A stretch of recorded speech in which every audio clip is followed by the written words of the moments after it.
Hey guys, welcome back to the channel. This is a story about what if Naruto gets gifts from the god Sasuke bashing. Before I start, please support for more amazing content and do consider subscribing to my channel and share this video with your friends. This is written BYLINK 5435 and link in the description and support writer. Let's start the video. The Gift of Mist. October 10th, Konohagakure no Sado. Seal shouted Minato Namikaze the fourth Hokage as he finished sealing the nine-tailed fox into his newborn son Naruto. Behind him stood the spectral figure of the Shinigami watching as Minato sacrificed himself in order to use his seal. He waited a few more seconds so the man could say his final goodbyes to his son. As he was waiting, he remembered a collection of metal beads he received from a god of a different realm for some advice. After he accepted Minato's soul, he approached the crying baby boy and pulled out a light green metal bead from inside his robes, but first he pushed some of his energy into it, altering its powers slightly to better mix with the chakra of this world. After he finished, he fed it to the crying Naruto. As soon as he swallowed it, a pulse came from him showing the activation of the power. "You will have great power, young Uzumaki. Now I believe your guardian has arrived," Shinigami said as he straightened holding Naruto in his arms. As Minato finished sealing the fox, Hiruzen Sarutobi was rushing towards the scene as fast he could. Trailing behind him attempting to keep up was a squad of Anbu. As Hiruzen ran into the clearing, a black barrier appeared cutting off the Anbu, and no matter what they tried, the barrier didn't budge. They could do nothing but stand outside and hope nothing happened to the third. Hiruzen turned his head in time to see the barrier come up. He felt himself tense up in preparation for anything that may pop up. Of course, seeing the Shinigami floating over the bodies of his successor and his wife while holding their newborn son. He approached slowly and knelt in front of the god of death. "Shinigami-sama, it is an honor to meet you here, but may I ask what you plan to do with the child you hold in your arms?" I tried to speak as respectfully as possible and keep calm, as one normally does not interact with one of the gods, especially the god of the dead before their time. Rise, Hiruzen Sarutobi, third Hokage of Konohagakure no Sado. You ask what I plan to do with the child, but it has already done it. I have given him a power not of this world that was entrusted to me by another god, one I believe this young Uzumaki will wield to its full potential. The Shinigami informed Hiruzen, amused by his reactions. Hiruzen froze as he was rising when he heard the Shinigami begin to speak. He gave Naruto powers that come from another dimension. His eyes were wide as he processed what was said.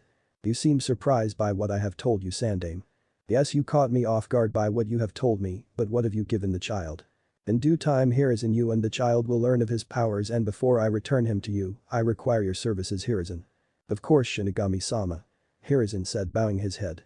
"But I need you to bring the bodies of his parents here so that they may give him one final gift," he said as he reached a hand into his cloak and pulled out two small circular metal earrings. One was a light reddish brown and the other was a dull gray color. "Now what, Shinigami-sama?" Hiruzen asked as he finished positioning the two bodies. When he looked up, he saw the two earrings engulfed in a black ethereal flame before it went out with the earrings, looking only slightly darker than before. "Listen well, Hiruzen, take these two earrings and impale one each into his parents' hearts, the copper one in his father and the pewter in his mother. This will grant him a boost in his powers and an attribute from each of his parents, as well as a memento of sorts for him to have as he grows," Shinigami told Hiruzen, holding out his hand containing the two earrings. Are sure that his wise Hiruzen was cut off by a sudden chill and the Shinigami's eyes glowing red. "You doubt my word, mortal," the Shinigami hissed out in a tone that sent more than just shivers down Hiruzen's back. "And no, Shinigami-sama, I was only worried of the child's well-being," Hiruzen replied while kneeling with his head bowed. "Very well, now do as I have instructed, for my time on this plane runs short. In fact, in order to ease your worries, if you do this and one other thing, I will allow you to summon me once without offering your soul as payment." Hiruzen found himself stunned at the news. "Thank you for your generosity, Shinigami-sama. May I ask what these earrings will do to the child?" he asked as he took the earrings from the Shinigami's hand.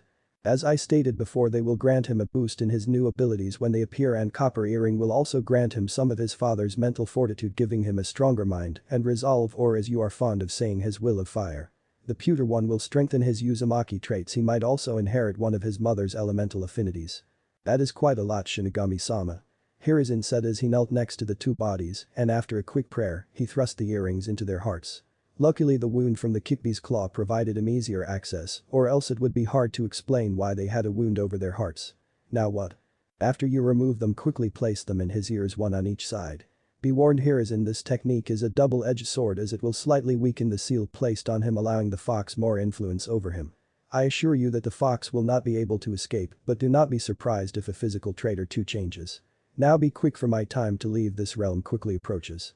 I knew something like this would come at a price, but if what he says is true, then it seems like a fair trade. Even if the seal weakens slightly with the will of his father and enhanced Uzumaki traits from his mother, it should balance out. Hiruzen thought as he pulled the two earrings out and saying another quick prayer of forgiveness, approached the baby boy and as quickly as possible, placed the earrings in his ears. As soon as they pierced his flesh, the seal gave off two pulses and a slight red glow. The glow appeared around his left eye, leaving a ring of red on the outside edge of his iris the same side as his pewter earring. The other change was in his whisker marks. They went from straight to a more jagged appearance, almost like a lightning bolt. Hiruzen released a breath he didn't even know he was holding, relieved to see that the changes were not too great. If he was honest with himself, he feared that he might have ended up with scarlet red eyes, elongated canines, claws, or Kami-sama forbidden tail. The Shinigami released a low chuckle at his reaction before handing Naruto to him. My time is up. Hiruzen, watch over the child, for he shall do great things in his future. Make sure he never loses those earrings and remember that gold shall reveal all. The Shinigami ended cryptically before fading away. Hiruzen looked down at the child in his arms and felt himself smile at the small child as he sat on the ground. Normally he would have left the area as quickly as possible, but the enormity of what had just happened had begun to catch up with him. Not too long after, the Anbu squad that had followed him appeared, checking the surroundings as they approached the two dead bodies and the seated Sandame. Sandame-sama, are you well? One, the Anbu asked, kneeling next to Hiruzen and taking notice of the child sleeping in the man's arms. Yes, I am well, if a bit overwhelmed. Hiruzen said as he stood once again holding the child protectively in his arms. Sandame-sama, do you know what caused that barrier that would not let us follow you? The Anbu that was kneeling next to him asked. The barrier was the Shinigami's doing so that he could speak to me in private, I suppose. Hiruzen informed him, and if not for the Anbu's mask he would have seen the shocked wide-eyed look on his face. Hiruzen turned to the other Anbu and in a voice that was full of authority said, what happened here is a SS rank secret. You are not to mention to anyone what transpired here. If people ask, and in your official report you will state that we simply arrived at this clearing and retrieved the bodies of the Yondaime and his wife along with the child, is that clear? Hi Sandame-sama, the Anbu responded in unison, since they knew exposing a SS rank secret was instant death. But now take the bodies so they may be laid to rest. Hiruzen said before leaving the clearing and heading back to the village. He looked at the child sleeping in his arms. You will have quite an interesting life, I suspect, young Naruto. Now let's get you somewhere warm as I have a village to run. He said before rushing through the trees back to Konoha. 15 years later. Konoha Academy, after Genin exams. Sitting outside the academy on a swing hanging from a tree we find Naruto Uzumaki. After having failed the Genin exam for the third time, due to not being able to perform the basic clone jutsu, he sat thinking why he couldn't perform it. Stupid clone jutsu, if it wasn't for it I would have passed this time for sure. Naruto thought as he watched his classmates being congratulated by their parents. Hey Naruto, you okay? Mizuki asked with a fake smile. Frustrated sensei. I understand what you're saying, Naruto, and that's why I want to tell you about a special makeup test. What kind of test, sensei? All you have to do is grab the forbidden scroll from the Hokage's office, take it to the small shed in the forest. When you get there, learn one jutsu from the scroll before midnight and you pass. Mizuki was still smiling, but on the inside he was scowling in disgust at Naruto. Alright sensei, I'll get it done. Naruto said, beaming up at him before jumping off. Yes, do all the work for me, demon, and if you get caught, even better. Mizuki thought to himself, letting his smirk show now that Naruto was gone. Shed in the woods. Naruto was tired and scuffed up after spending the last few hours practicing the shadow clone jutsu. It was surprisingly easy to infiltrate the Hokage tower, what with having years of experience dodging Chunin Anbu level ninja, along with knowing that his Jiji is a major perv. It took less than an hour. In fact, he had enough time to begin practicing the Shadow Shuriken and Shadow Kunai Jutsu. She was only able to copy each 2 times for a total of 3, but progress is progress. As he got ready to resume his training, he heard a rustle coming from the bushes. Iruka burst into the clearing and immediately spotted Naruto looking at him curiously. Naruto, there you are, do you know how much trouble you're in? Iruka shouted at him at the same time that Naruto asked him about the extra exam. Extra exam? What's he talking about? It does look like he's been training by the condition of this clearing. I better get to the bottom of this. What extra exam, Naruto? Iruka asked as he approached him. The exam Mizuki-sensei gave me. I had to take this scroll from Jiji's office and learn a jutsu from it in order to become a genin, and I managed to learn 3. He told Iruka with a proud smile on his face. He managed to learn 3 jutsus from the scroll. That should be impossible for any genin level ninja. The chakra cost would be too much. As he finished that thought, he felt like face palming. Idiot, of course he would have less problems with these techniques. He has so much chakra, the regular clone jutsu would be a raindrop amount of chakra to his ocean-size reserves. At his level, using that amount would be impossible without years of intense chakra control training, and even then, and not 100% he'd be able to do it. Well, at least now I know he wasn't slacking in his training. I had just set him an impossible task. As he finished this thought, Iruka smiled at Naruto and was about to approach him when shuriken flew from the trees above them and both had to jump back to avoid getting hit. Standing in the trees was Mizuki, sneering down at Naruto and Iruka, and on his back he had 2 giant shuriken. "Hey Mizuki-sensei, what the heck was that for?" Naruto exclaimed from where he was standing as he sent him a glare. "Naruto, run. He's after the scroll, you can't let him have it." Iruka shouted at Naruto, but it cost him since he took his eyes off Mizuki, who took the chance to throw more kunai and shuriken at him. Iruka, caught unaware, could only quickly guard his face and chest, but regardless was pelted on his arms and legs. "Iruka-sensei." Naruto shouted, attempting to run to him, but had to dodge another round of shuriken from Mizuki. Mizuki just continued to sneer down at him. "Do you know why you are hated, Naruto?" Mizuki started to say before Iruka shouted, "Mizuki, you know that is forbidden." "Quite, Iruka, besides it won't matter as I'm about to kill the little Kikbi brat." "Kikbi?" Naruto questioned. "Yes, you see, on the day you were born the fourth couldn't kill the fox, so he did the next best thing, placed it in an easily killable container, so now die, filthy Kikbi." Mizuki exclaimed before throwing one of the giant shuriken at great speeds at Naruto. Naruto stood stunned at the revelation that he was hated by the village for holding the Kikbi inside of him. "Naruto?" Iruka shouted, shocking Naruto from his thoughts, but it was too late. The shuriken was too close for him to dodge. "Damn it, I don't want to die like this," Naruto thought to himself, but he couldn't see a way out of his current situation. All that had happened and the revelation was taking its toll on Naruto. Just as he was about to give up, he felt a pulse from his stomach and suddenly felt some sort of power appear there, and not knowing anything better tapped into it, hoping for a miracle. He felt a mysterious power burn in his stomach when a blue line shot from his chest to the shuriken that was rapidly approaching. Running on pure instinct, he pushed that burning sensation toward that blue line in hopes that it would do something. What happened next surprised everyone in the clearing, including the Hokage, who was watching through his crystal ball. The shuriken had lurched to a stop for a second as Naruto felt himself slam into the tree behind him and, still pushing on the blue line, unknowingly caused the shuriken to fly back in a straight line towards the tree that Mizuki was still crouched in. Mizuki cursed before jumping out of the tree and landing on the ground. Naruto slumped to the ground, panting from the exertion of using that unknown power. He could still feel inside him, only smaller. Even the blue line had disappeared. "I don't know what you just did, you little demon, but this time you won't be so lucky." Mizuki snarled before releasing his second shuriken and throwing it at Naruto as well. "Damn it, move, body, move." Naruto shouted in his head, but nothing happened. A shadow fell over Naruto's body, and when he looked up he saw Iruka standing over him, having taken the shuriken in his back. "You okay, Naruto?" Iruka asked as a little blood came from the corner of his mouth. Naruto could only nod, surprised.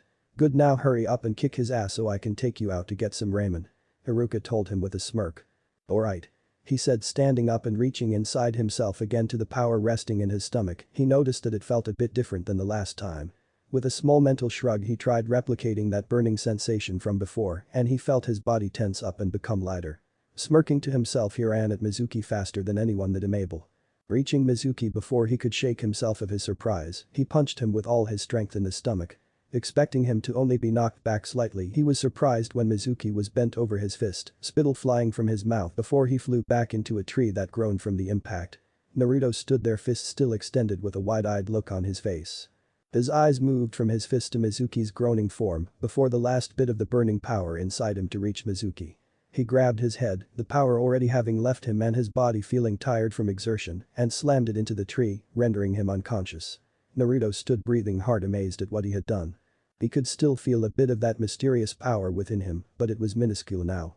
He turned back to a shell-shocked Iruka while sheepishly scratching the back of his head. "I guess I don't know my own strength." Before Iruka could respond, a pair of Anbu fell from the trees and approached them. "Naruto, you are to come with me to the Hokage's office while my partner will take Chunin Iruka to the hospital where she'll stay until further orders," a female Anbu with a cat mask said. "Alright cat, just let me grab the scroll. I'll see you for my ramen later, Iruka-sensei." Naruto waved at Iruka before Cat grabbed his shoulder and disappeared in a leaf shunshin. Hokage's office. Naruto and Cat reappeared in a swirl of leaves in front of the Hokage's desk. "Thank you, Cat, you are dismissed." "Hi Sandame-sama." Cat replied before giving a small bow and seeming to melt into the shadows. "Now Naruto, I'll be taking that scroll back before we begin."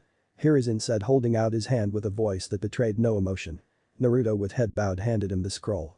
Naruto, can you explain how you managed to redirect that shuriken and how you hit Mizuki so hard, because I know for a fact you are not that strong or that fast. Hiruzen asked in a much softer tone as he sat behind his desk. I'm not sure, Jiji, but when that shuriken was flying towards me and I couldn't move, my only thought was that I didn't want to die. After that I felt a pulse come from my stomach and I felt some type of power appear there. It was pure luck that whatever that power was pushed away the shuriken, or else it would have hit me. I can still feel the power within me, but it's small. It doesn't feel like it's refilling like my chakra does after I use it. Plus the weirdest part is when I used the power I felt a burning sensation in my stomach. It didn't hurt, just felt like a radiating warmth. It feels like there's different types as too because the power felt different both times I used it. Naruto finished explaining as best he could. You could tell he was taking his time to choose the right words to describe what had happened. Could this be the power that Shinigami-sama gave him when he was a baby? I'll admit I watched him carefully at first, expecting something out of the ordinary, but when nothing appeared I put to the back of my mind, but it appears that it needed a catalyst to activate. Did a deep voice, that seemed to be coming from inside Naruto's head, said. Naruto looked around confused, making the Hokage look at him. Everything alright, Naruto? Hiruzen asked, looking at him curiously. I thought I heard a voice say he was cut off by having to grab his head in pain. Stone ears, can you hear me now? The voice all but bellowed from within his mind. Yes, I can hear you, damn it. Naruto managed to say back while still holding his head in his hands. Of course he said this out loud, making the Sandai momentarily confused before his eyes widened in realization. Think what you want to say, idiot. Hikbi? Naruto tentatively asked. Correct, now tell the old man to put his hand on the seal, we all need to talk face to face. The now revealed Kikbi ordered before seeming to fade back into his mind. Jiji. Naruto started a little apprehensively, Kikbi wants to talk to us. Hiruzen was a little surprised that the Kikbi wanted to speak to them. He said for you to put your hand on the seal so we could speak face to face. The Sandai Saidi knew that the fox would eventually be able to speak with Naruto, he just didn't believe it would be so soon. At least I'm going with him this time. He thought before standing next to Naruto, who unzipped his jacket and lifted his shirt, exposing the seal so that Hiruzen could touch it.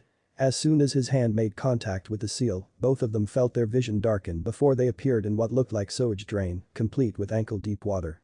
Along the roof ran 3 different clear pipes, one held a blue substance that seemed energetic and rushed along the pipe, the second was bigger than the first and was filled with a dark red substance that moved along at a slow pace, almost like it was heavy and dense. The final pipe was empty and about the same size as the first. Where are we, Jiji? Naruto asked, looking around. This is your mindscape, Naruto. Hiruzen answered while looking around as well with a small frown. It shouldn't be this bad in here, it's much too dark and depressing for a child. These pipes must represent your chakra, so I surmise that if we follow the red one it will lead us to the fox. Hiruzen said before heading off with Naruto at his side. As they walked they saw smaller pipes branch off from the main pipes and disappear into the darkness, and then they saw more pipes converging on the ceiling before reaching what one could assume to be the boiler room in a normal building. Inside they saw a very tall room with golden bars along the far wall of the room, so tall that seemed to continue into darkness. In the center of the room in a circle were what appeared to be hearts, 18 in total. All but one were empty, and that one only had a small dark green flame flickering in its center with no discernible fuel source. All the hearts seemed to be connected to the clear pipe in the ceiling. 2 large red eyes with slitted pupils opened behind the bars at the far end of the room before a large deep voice rang out. So you have finally arrived. Kikbi said as light seemed to appear, allowing him to be seen by them. On the center bar was a paper tag that read seal, but it also had 2 spikes piercing it. You called us here, Kikbi, what is it that you want? Hiruzen asked evenly. Caged the Kikbi might be but powerful he still was, it would be unwise to unjustly anger him. Yeah, what do you want, furball? And then there is Naruto. Hiruzen groaned as he rubbed his forehead with one hand while hitting Naruto with the other one hard enough to make him fall to the floor face first. As Naruto spluttered in the water at their feet he turned back to the fox, but before he could speak Kikbi let out a large laugh. Wahahaha, that's what you get, puny ninja, for insulting the great Kijbi. Hiruzen was surprised to hear Kikbi laughing and had to quickly cover Naruto's mouth before he could insult the fox again. Again, what do you need, Kikbi? Hiruzen asked a still chuckling fox. The Shinigami left me a scroll to give the kid once he managed to unlock his powers. Kikbi said as he tossed a scroll at them. It was pitch black with a white seal that resembled Naruto's. Naruto caught it and looked it over a bit before asking, how are we going to take it out of here? Hiruzen was at a loss as well. Push it into your seal, it should appear on your lap when you exit. I would like to make a deal with you, ninja. What kind of deal? Hiruzen asked while covering Naruto's mouth again, much to his frustration. He grants me access to his senses, and I will restore his body to what it should have been, not its current malnourished state. Hey, what do you mean by malnourished? Naruto exclaimed before Hiruzen could stop him. You are almost 3 years senior to your classmates and shorter than most of them, and you claim to not be malnourished.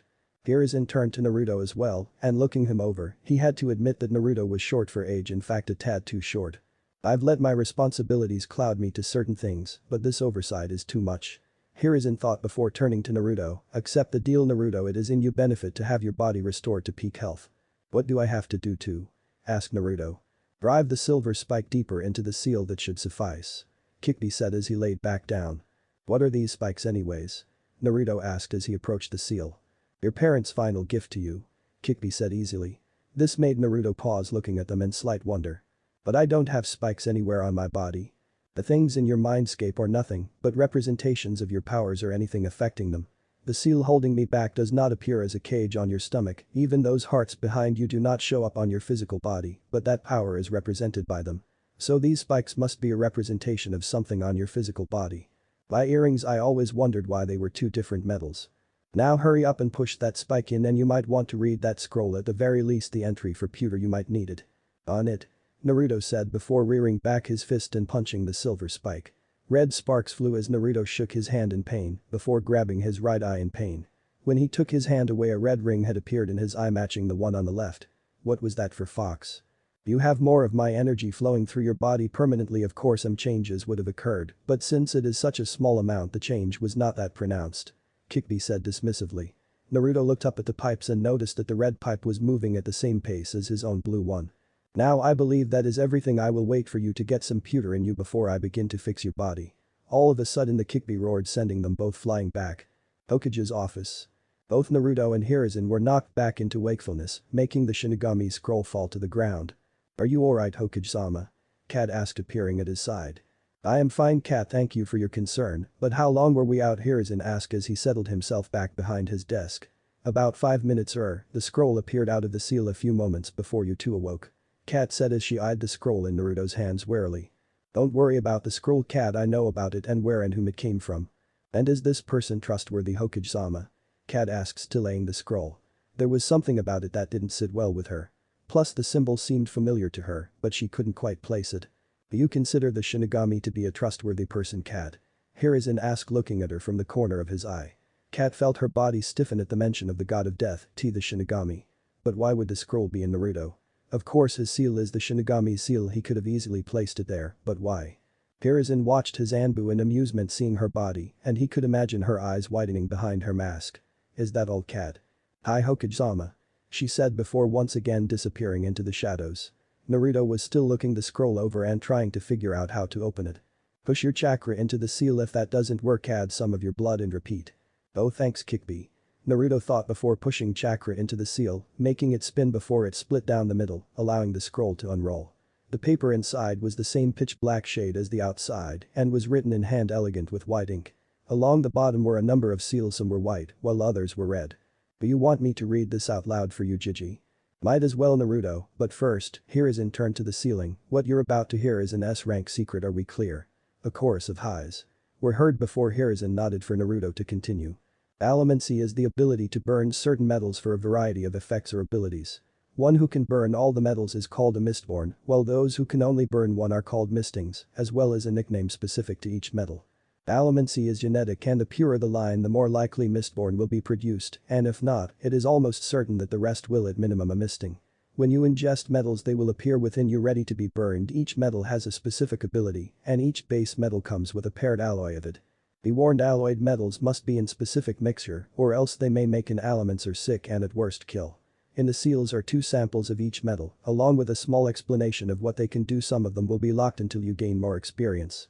Naruto finished reading the scroll before turning back to the Hokage. It sounds like a bloodline, Hajiji. Yes, it does, Naruto, only as opposed to being able to activate it or not, it comes with a complete activation or only partial. Do you know how many powers you have? There are 20 seals here on the scroll, but I only remember seeing 18 hearts in my mindscape. How many are locked? 8. That leaves 10 or 12 new abilities for you to master. We'll start with the first seal and work our way down. Alright, let's see what's inside, said Naruto excitedly before pumping some chakra into the first seal. What came out was a black jacket with grey accents with a symbol for 9 on one shoulder and the yuzu swirl surrounded by 9 tails also in red on the other. Along the back was the title Mistborn in a burnt orange. As Naruto picked it up, looking it over before ripping his old one off and slipping it on. It fit him perfectly, although it clashed horribly with his pants. He put his hands in the pockets and felt a note in one of them. Opening it up, he figured it was the notes the scroll said would be in each seal. This jacket has two forms, just send a pulse of chakra to the seal on the collar. The second form is the cloak, symbolic to all Mistborn. The jacket will grow with you and repair itself with your chakra while you sleep as you keep physical contact with it. Also take this as a hint to change your ridiculous wardrobe. Naruto's eye twitched as he read the final sentence, but ignored it as this is an awesome jacket. He handed Hiruzen the note as he picked up the scroll again and sent a pulse through the second seal. Only a little puff of smoke came from this one, showing another note but nothing else. Deciding to read the note first, Naruto opened it. This seal will only open with your blood, as inside are pre-alloyed beads of Lerasium. These beads will grant a non-allomancer the ability to burn the metal that Lerasium is alloyed with. There are only a small handful, so choose wisely. In case you were curious, you were fed a pure Lerasium bead that makes you a full-powered Mistborn. Hey Gigi, read this, it's important. Naruto said urgently, holding out the note. Hiruzen took it and quickly read through it, his eyes widened at the end. Leave them alone for now, Naruto. We don't want to risk them being misplaced or stolen since they are safe in the seal. Don't tell anyone about them, you understand, since they can grant someone a portion of your abilities. We don't want to risk their existence being known. Hiruzen told Naruto very seriously. After seeing Naruto nod and having him reseal that note, he turned back to the previous one. Now try changing your jacket into its other form. Naruto stood and closing his eyes, he focused, sending some chakra to the collar of his jacket. It appeared to rustle before changing to a darkish grey, but it lengthened reaching his ankles, and the material tore into ribbons only held together at the shoulders and chest. Naruto opened his eyes, feeling the change finish, and twisted and turned, making the cloak flare around him. This is kinda cool. Naruto said as he finished turning and noticed another note floating to the ground. This is a mist cloak. It was designed to help hide Mistborn at night due to the heavy mists that covered the land at night. It is also a symbol of your powers since only Mistborn were granted one. Naruto read aloud to a thoughtful Hiruzen.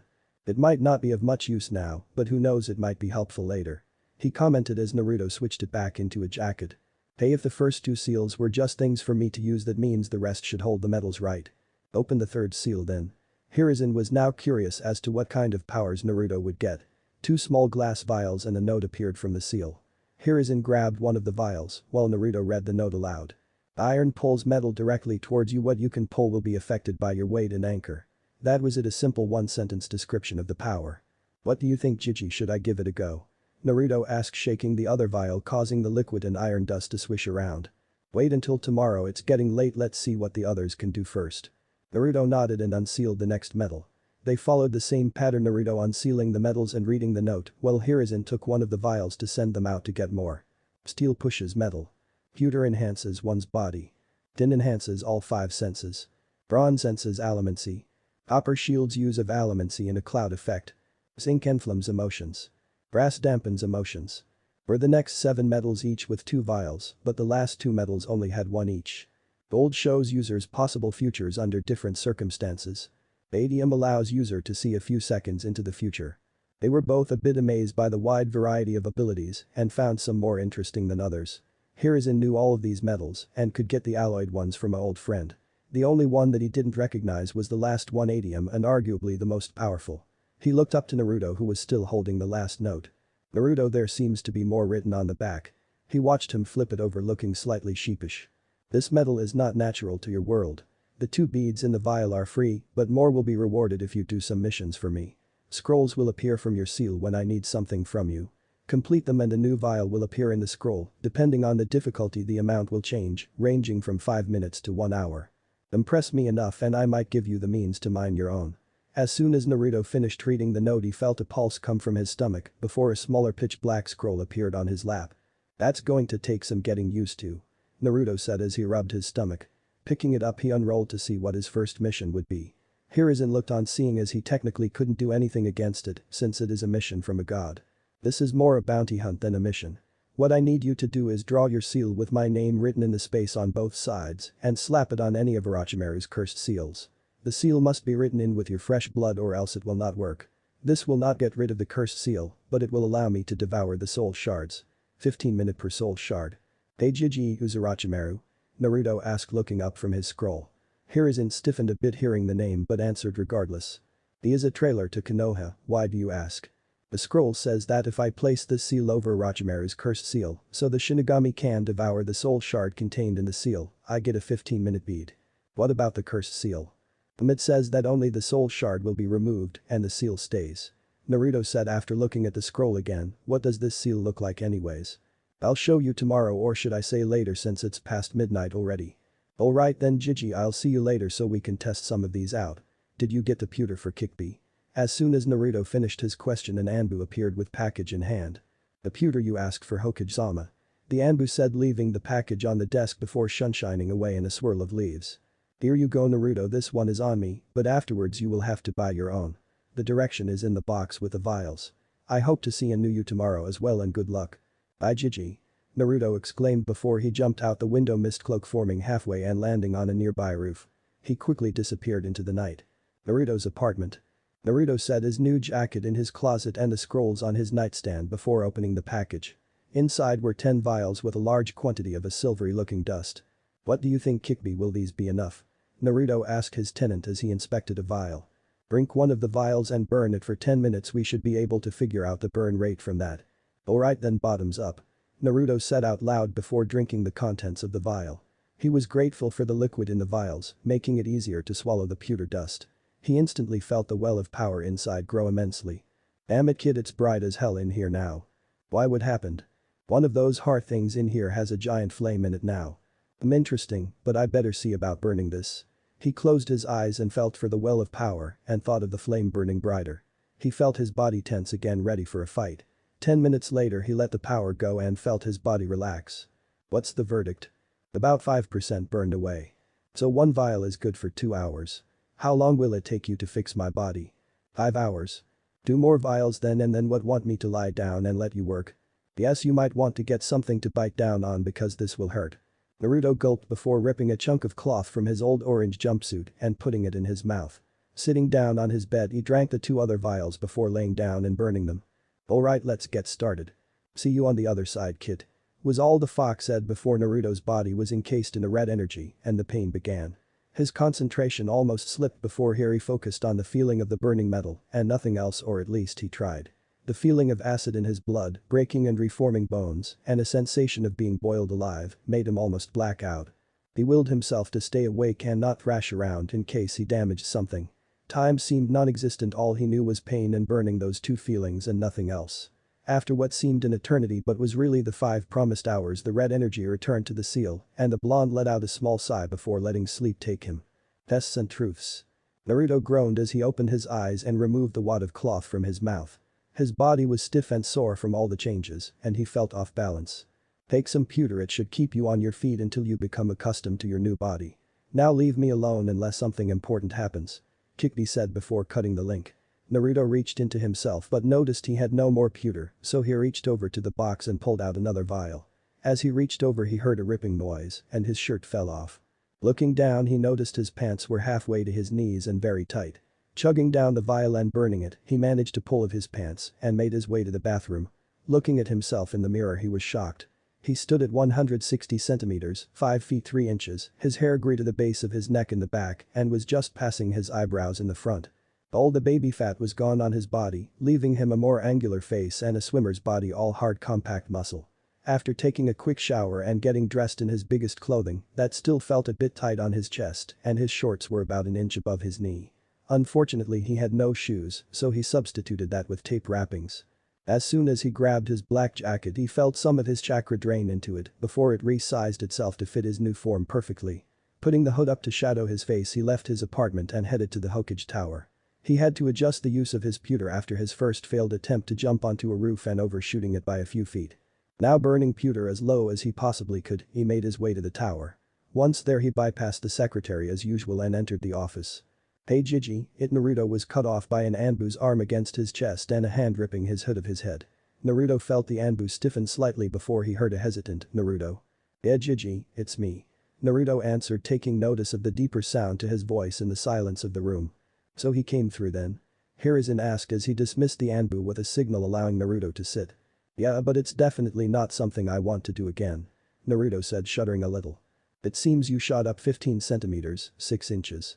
Hiruzen noted. I guess, but none of my clothes fit now, except for my jacket. These are the largest clothes I own. Naruto complained, gesturing to his clothes. Yes, suddenly growing like that would seriously affect someone's wardrobe.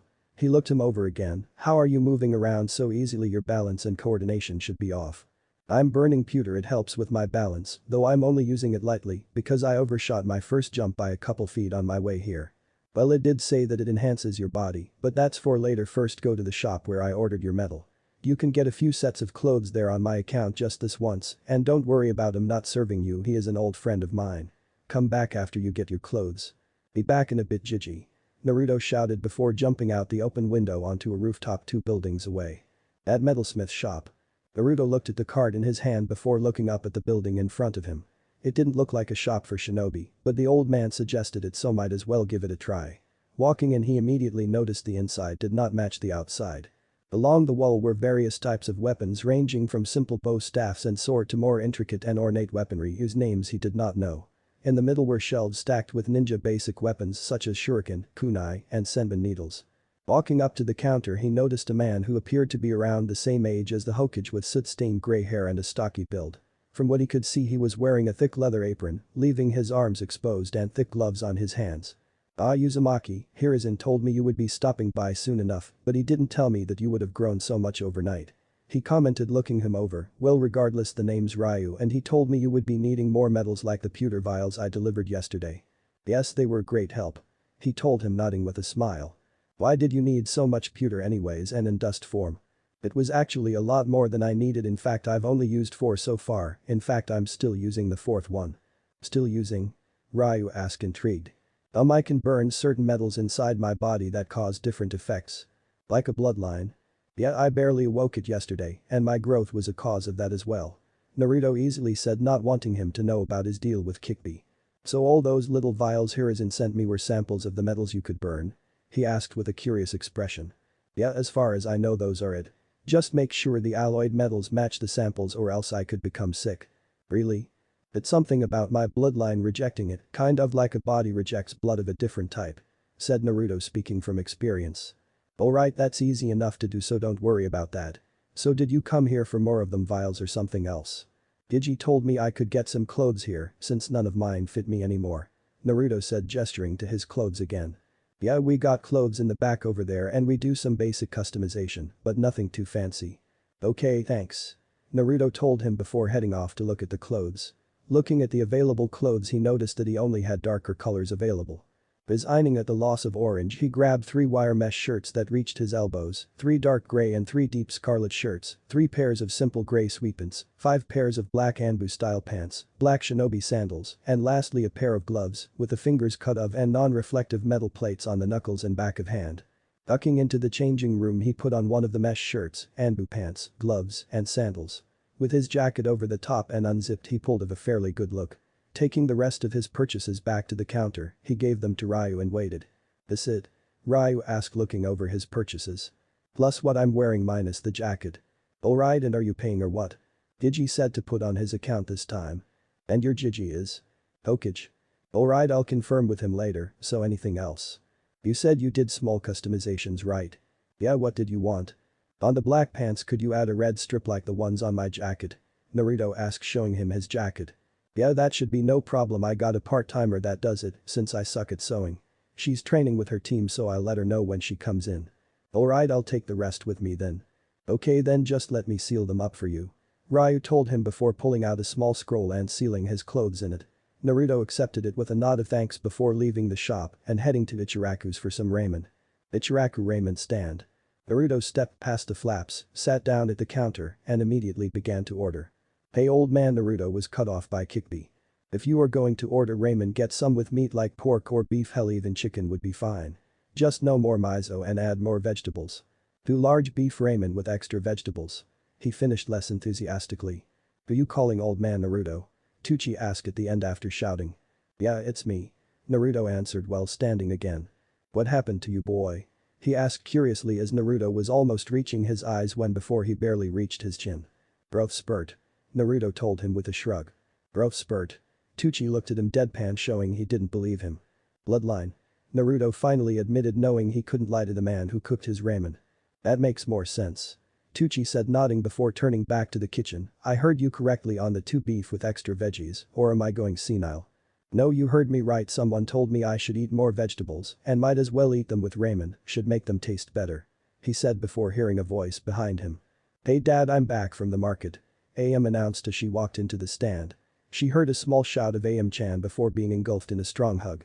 She started to blush at the feeling of the hard muscles and the strong arms around her. Naruto put her down, your first bowl's ready. She heard her father tell the person who was still hugging her. He let her go and sat down at the counter to eat his meal. Ah, his name is Naruto. She thought to herself, still a little dazed. Wait, Naruto? Naruto. But Naruto is shorter and he's not that muscular. She thought, alarmed slightly at her own thoughts as her cheeks turned pink. Stop thinking like that, he's only 12 and I'm 17. Wait, he is 12 right? She went behind the counter, put the groceries in their place before going back to the front where Naruto was starting on his second bowl. Leaning on the counter, she sent Naruto a small smile. Hey Naruto, how have you been? I've been great, AM-chan, how about you? That's good. By the way, how old you turning on your next birthday? I want to get you something. Really? That's great, I'm turning 16 and I'll make sure to get you something great on yours. The 14th of February, right? He asked her as he pushed his empty bowl forward. Yeah, the 14th. AM answered slowly due to her shock. Alright, I can't wait, see you later AM, he told her before turning towards the kitchen before yelling, see you later old man, thanks for the ramen. Later, Naruto, come back soon. Tucci shouted back. Naruto left waving and quickly disappeared after passing the flaps. AM continued to stand there until her father called her for something. Shaking her head, her last thought was, he looks good in mesh. Hokage Tower. Naruto barged into the Hokage's office for the second time that day and announced his presence in his usual style. Digi, I'm back. He stopped soon after entering the office, seeing 2 people standing before his desk. One was a man with grey gravity-defying hair with a slanted hit eye over a face mask, and the other a purple-haired woman in a tan trench coat, short orange skirt and mesh armor. Sorry Gigi, didn't know you were in a meeting. Naruto said while scratching the back of his head and starting to step out of the room. It's fine Naruto, we were waiting on you to return. I see you've chosen more sensible clothes as well. Hiruzen said, nodding in approval. I just wanted something that went with my jacket. Looks like the little gaki has good taste, after all. A voice whispered into his ear as he felt a pair of arms around his shoulders and something soft was on his back. Hi. Naruto managed to squeak out as he felt his face begin to turn red. Anko, stop feeling the kid up, you'll traumatize him. The gray-haired man said. He doesn't seem to mind, plus we have the same style, she said as she ran a hand along Naruto's mesh-covered chest, and he has some really good muscles on him. Regardless, Anko, release him. This time from Hiruzen. Fine, take away my fun. She said, pouting slightly before releasing Naruto. Naruto shook his head, getting his blush under control. So what now, Jai? We're heading out to my training field to begin testing your abilities, trying to get a better grasp of their capabilities. Hiruzen said as he put his cage's hat back on. Hiruzen grabbed Naruto's shoulder and shunshined away with Kakashi and Anko. Page training ground. The 4 of them appeared in a large clearing surrounded by a high dense wall of trees. Welcome to the cage's private training ground, Naruto. Hiruzen said after they landed. I expected a bit more, to be honest. Naruto said, looking around. The point of this training ground is to allow the practice of large destructive techniques without fear of damaging the village or surroundings and in total privacy. Hiruzen explained as he pulled out a scroll that contained 7 vials of metals. Now are you ready to test out your abilities? Yeah, let's get started. Naruto exclaimed, getting pumped up. Now I believe you have pewter within you currently, correct? Hiruzen asked as Naruto nodded. We will start with it then. Naruto nodded and reached inside himself and burned pewter. Now what? Can you explain what you feel?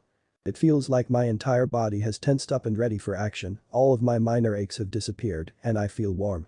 Naruto said as he moved his body a bit almost gracefully. Well, the note did say it would enhance your body, and you did tell me you overshot a jump while using it earlier. Okay, extinguish it and run across the clearing and back, then do it again with your pewter on so we can compare them. Alright then. Naruto said as he walked to one edge of the clearing. Kakashi pulled out a stopwatch and raised his hand. Go. He shouted as he dropped his hand and started the watch. Once Naruto finished, Kakashi announced his time. 2 min. Above average in speed already for Genin's not bad, Gaki. Anko commented. Yes, I believe only Sasuke and Kiba could have done it quicker. Now with pewter, Naruto. Hiruzen told him, getting a nod in confirmation. Once again Kakashi took the time for the second run, getting a time of 1 min. 20 sec. That was a significant improvement from his old time. What else can you do with it? Anko asked a little curious after seeing the results. Besides making me stronger and tougher, I think it also helps with healing. Naruto answered while taking a thinking pose. Why do you say that?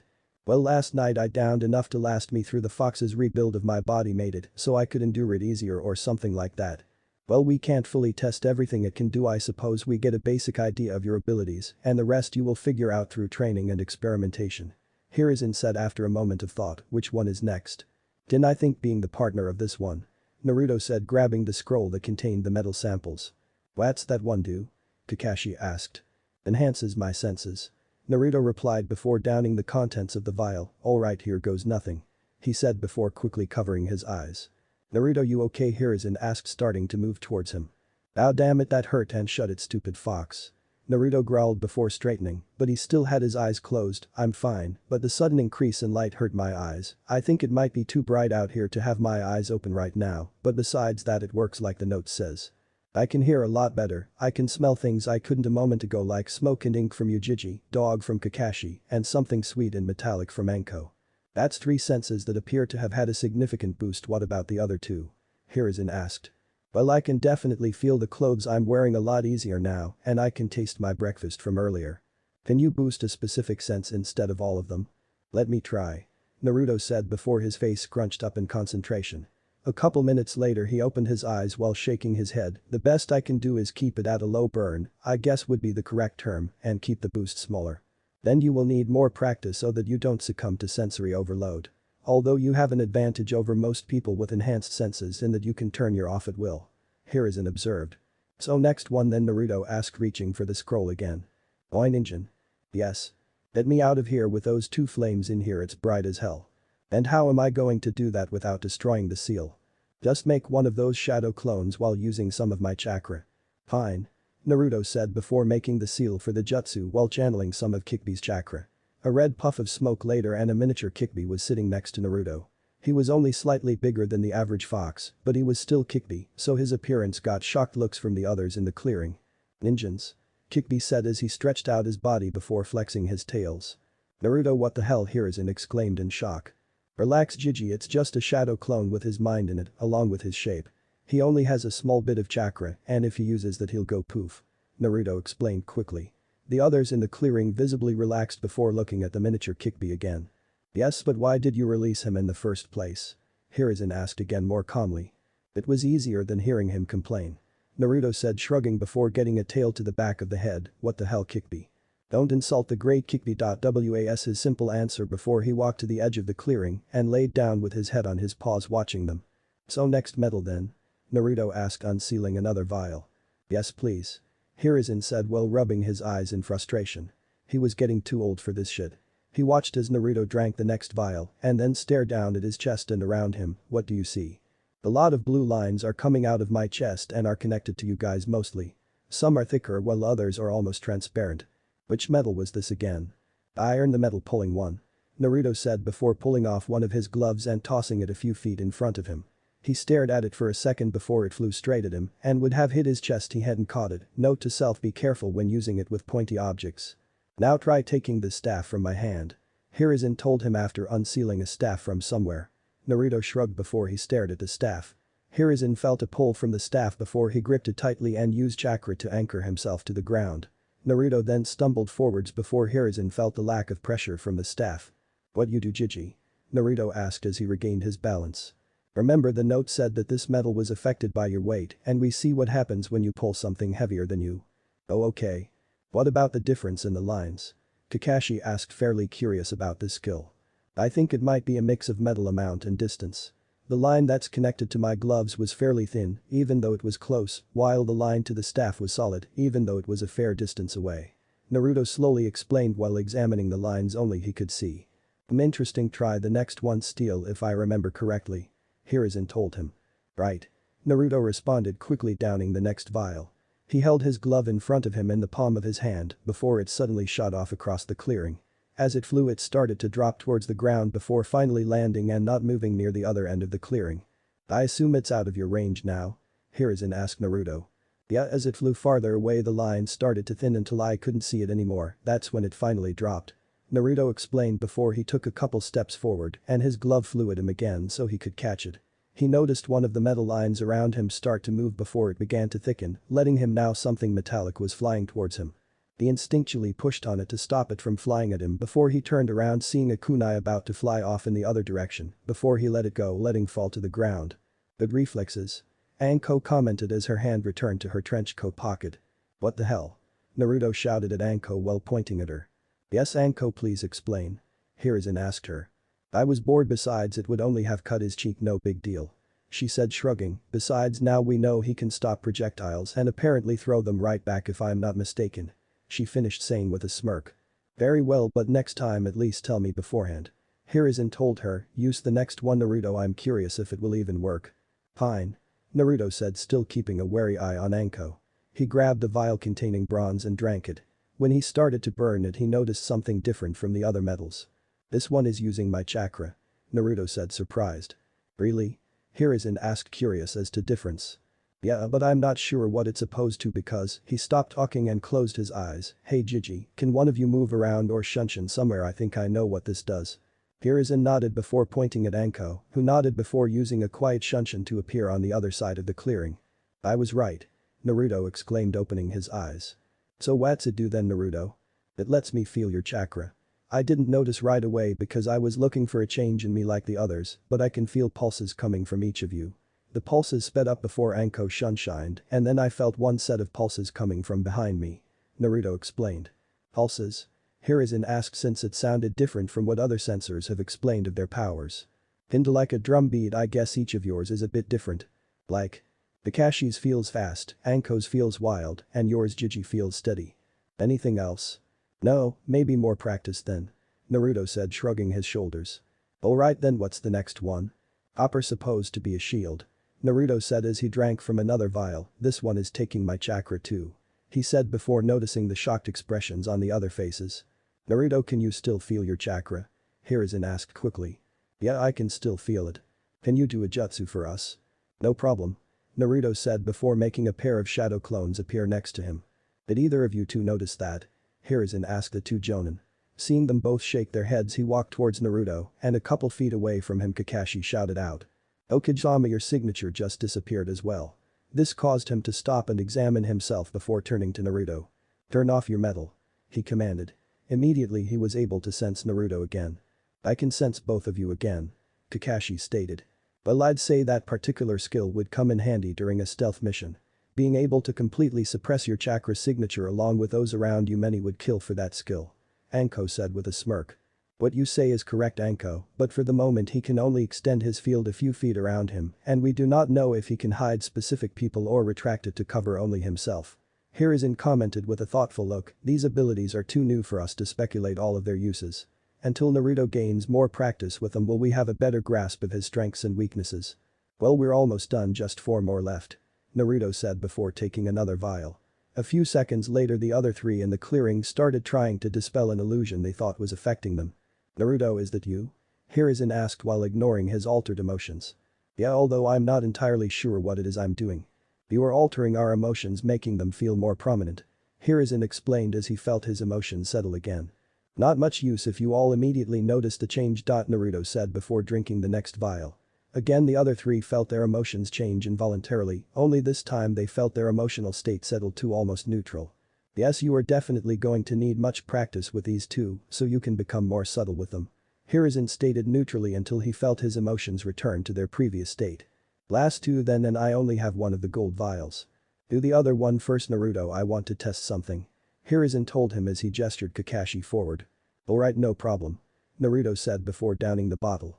Now burn it and tell me what you see. Here goes. As soon as he activated that metal mirror, images of the other 3 appeared in front of them and the one in front of the Hokage's mouth started to move but no sound came out. A moment later he heard Hiruzen start talking. What happened? I see shadows of you guys standing in front of you. It looks like they move a few seconds before you do. He explained. Alright, let's test it out. Try and hit Kakashi. Hiruzen explained as the 2 squared off. With the metal enhancing his mind in order to better understand the shadows and with his newly improved body, dodging Kakashi's strikes was not very difficult.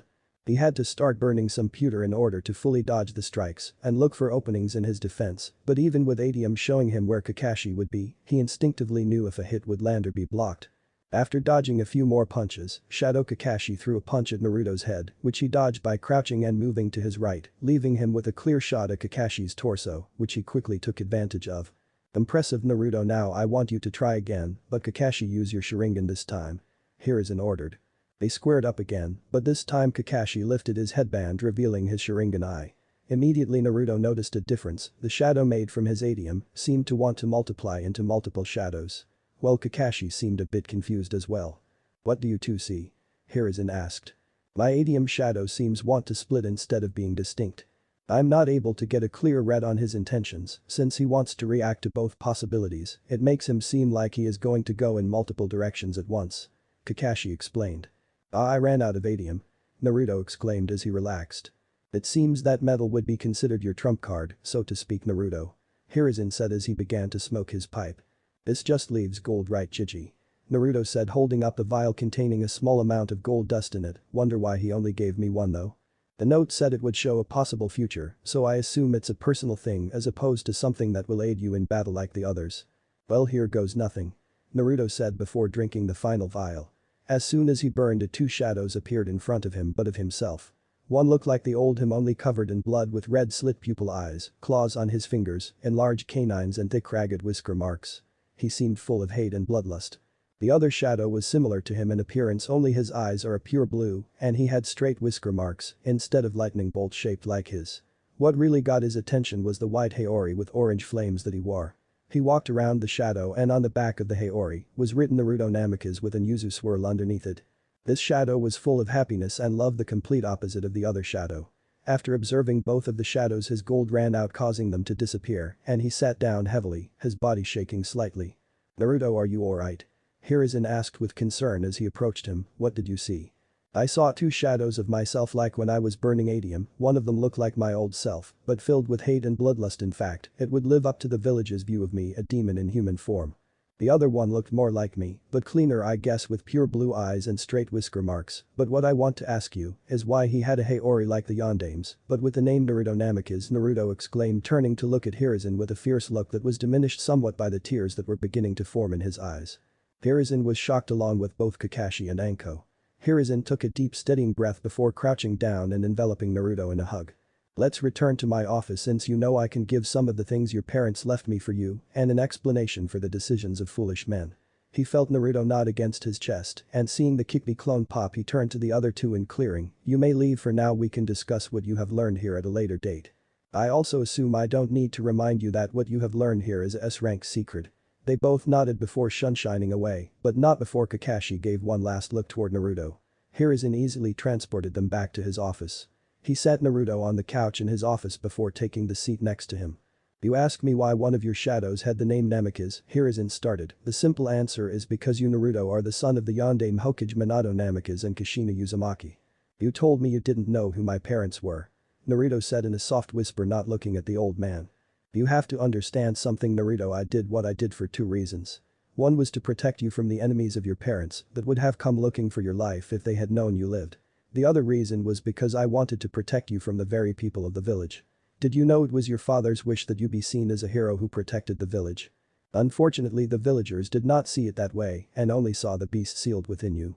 So I made a law that forbid anyone from talking about the beast, but that did not stop their hate. They would shun you and their children would as well under their instructions. For all that, I am sorry, but it was the only way that I knew of to protect you from those that would take advantage of you. What do you mean, take advantage of me? Some would want to make you into tool, a weapon without emotions, while others would want the techniques and knowledge left to you by your parents along with their money, and lastly, some would just want you as breeding stock to produce superior shinobi. I didn't want any of that for you, so I made the decision to hide your parentage until you either became at least a Chunin level ninja or you turned 16. Now it does not matter and you can receive your inheritance. He stood up and walked over to the pictures of the previous Hokages and removed the picture of the Yondaime, revealing a seal. Use some blood to open it. Hiruzen told Naruto, stepping to the side. Naruto walked up to the seal and quickly bit his thumb before hesitantly placing his palm on the seal. What came out were 3 scrolls, one red, one yellow and a small gray one. The red one had an yuzu swirl in the center, the yellow had a tri-pronged kunai, and the gray one had red first noted on it. Naruto grabbed it and opened it to read its contents. Dear son. I hope that you never have to read this letter, but I fear that it is inevitable that you will. It is strange writing this letter to you while I hold your newly born self in my other arm, you look so peaceful sleeping without a care in the world. I hope you can forgive me for what I am about to do and you can understand that I could not ask another to carry this burden because you are my son and I have the utmost faith in you. Unfortunately this letter cannot be too long for I can hear the beast approaching, but know this your mother and I love you with every fiber of our being and no matter what we will always be watching over you. If Hiruzen followed my instructions then there should be 2 other scrolls with this one. The red one is from your mother and contains a letter from her as well as your Yuzu inheritance as the heir to the main branch of their line. The other one is mine and contains the notes to my techniques as well as the key to our house. I must go now son remember to grow strong and to always follow your heart. Minato Namikaze. Father of Naruto Uzumaki Namikaze. Naruto shakily closed the scroll before letting himself fall back onto the couch. He covered his eyes with his arm while the other clutched the scrolls to his chest. They were proof that his parents loved him and that's all that really mattered to him. It was a weight off his very soul and in that moment he didn't care about maintaining his tough act and just let it all out. All the sadness, loneliness, doubt and every other emotion that weighed on him. He didn't even notice when Hiruzen sat next to him and pulled him into his shoulder. Coincidences? Naruto sat up rubbing the sleep from his eyes and saw the Hokage looking at the village from one of the office windows. How are you feeling? Hiruzen asked as soon as Naruto stood beside him. Better than I have felt in a long time. Naruto said softly. That's good to hear, but before anything else you have to know that you can't use your father's name just yet. Hiruzen began to explain before having to hold up a hand to forestall an angry retort from Naruto. Please let me explain. I just want you to at least make Chunin before we reveal your heritage. Honestly I would prefer you to be stronger so you can protect yourself properly, but I know it would be hard to keep the secret. Another thing you must know is as soon as we reveal your true heritage, you will be placed under the Clan Restoration Act or for short. What's that? It means that you will have to take multiple wives to promote the quick regrowth of your clan. Normally you would only have to have a minimum of 3 wives, but since you come from 2 powerful lines, they will require you to take 6 instead. This is one of the reasons I don't want you to reveal your heritage just yet, because if you can't meet that requirement the council will just pick for you and that would not be advantageous to you. So you're telling me I need to find 6 girls who all like me and would be willing to share or else I'll be stuck with some random women? Naruto asked incredulously. That's completely correct Naruto and I wish you luck, but don't worry about that for now more importantly I need to re-evaluate the teams and figure out where and with whom I want to put you. That means you have at least 2 weeks to train in your new powers and in anything else your parents might have left you. Don't worry about your new home I've made sure it's clean and no one but their closest friends knew that was their home, so no problems should arise from the civilians. Now go and rest you'll need to be fresh if you want your training to be effective. Naruto turned to leave and as he opened the door he heard the Hokage say one last thing. Make sure you study the more sensitive techniques in complete privacy. Naruto simply nodded before exiting the office. After leaving the Hokage tower he headed toward his apartment for the last time. Naruto woke up ready to get out of his crappy apartment. After a quick breakfast he packed up all his belongings and with the use of his clones he easily carted all his stuff to his new home. He noticed that the house was in an area of the city filled mostly with ninja in fact he was not far from the clan district. Last night when he had opened his father's scroll he noticed that the first thing in it was the address and a seal array underneath it with a note that said, stand in front of the door and pump chakra into this seal so that the security seals will accept you. Now he stood in front of the door and carefully unfurling the scroll he pumped chakra into the seal until he heard a lock click from the door. When he looked back at the scroll he noticed that the seal was replaced by another note, if you ever want to add someone to the security seal, they must sign the security scroll in the basement and to remove someone strike their name through with your blood. Nodding he stepped into the house. It was a large 2-story house with 5 bedrooms, 3 upstairs and 2 down. On the first floor was a medium-sized kitchen, a dining and living room, as well as a bath. Across from the bath was the restroom and the entrance to the basement. All the rooms had basic furniture, but are big enough that 2 people could easily share if necessary, the only difference was that the master bedroom had its own bathroom and walk-in closet. Naruto quickly settled in and in the closet he found 2 large scrolls and another smaller one. One said Minato the other Kushina and the small one said Naruto-chan. Unfurling the one with his name he noticed that it was full of clothes and toys, judging by the notes next to the seals. The others were the same containing his parents' clothes and other miscellaneous things. He left the scrolls there not wanting to disturb them. Sitting at the dining room table he opened his mother's scroll and first unsealed the letter she left him. Dear Sumchai. I wrote this letter and prepared this scroll in case something happened to me and I couldn't be there for you. If you are reading this then I'm so sorry for not being able to see you grow into the good man I know you will become. Now first, the important stuff in the scroll is your inheritance from the Uzumaki clan, being the last of the main bloodline, meaning the jutsu scrolls I was able to bring with me, information about our unique blood, money, and lastly my old Yuzu headband. The money is clan money, and at last count was 1,207,920 ryo, 1 United States dollar equals 1 ryo. Use it well, since I'm sure the council would have taken our personal accounts. The last thing contained in the scroll is books to learn Kenjutsu. All Uzumaki were well versed in seals, and I expect you to learn them as well. If you need help, do not be afraid to ask Hiruzen or your godfather Jiraiya, they should be able to help you. Now that all the important stuff is out of the way, I want you to know that both your father and I love you very much. Never forget that or let others tell you otherwise.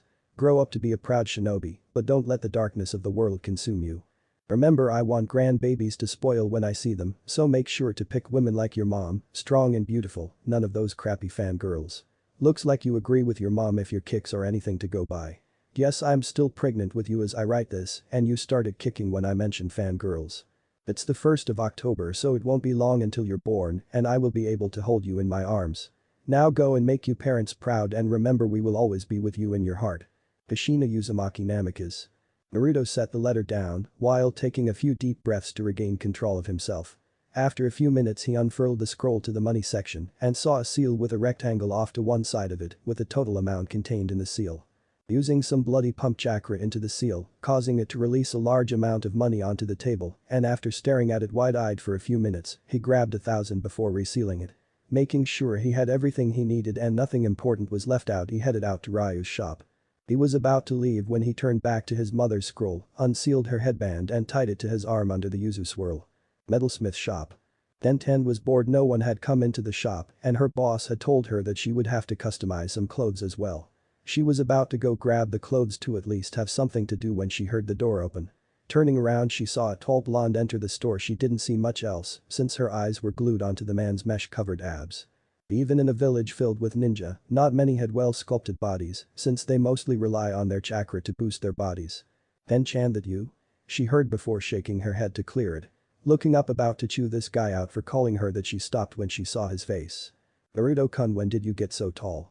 was the first question that came to mind since he was now at least 2 inches taller than her. She stepped out from behind the counter and gave him a hug, which he happily returned. A small cough caused them to jump apart and turn to see Ryu shooting them an amused look. "Good morning, Ryu."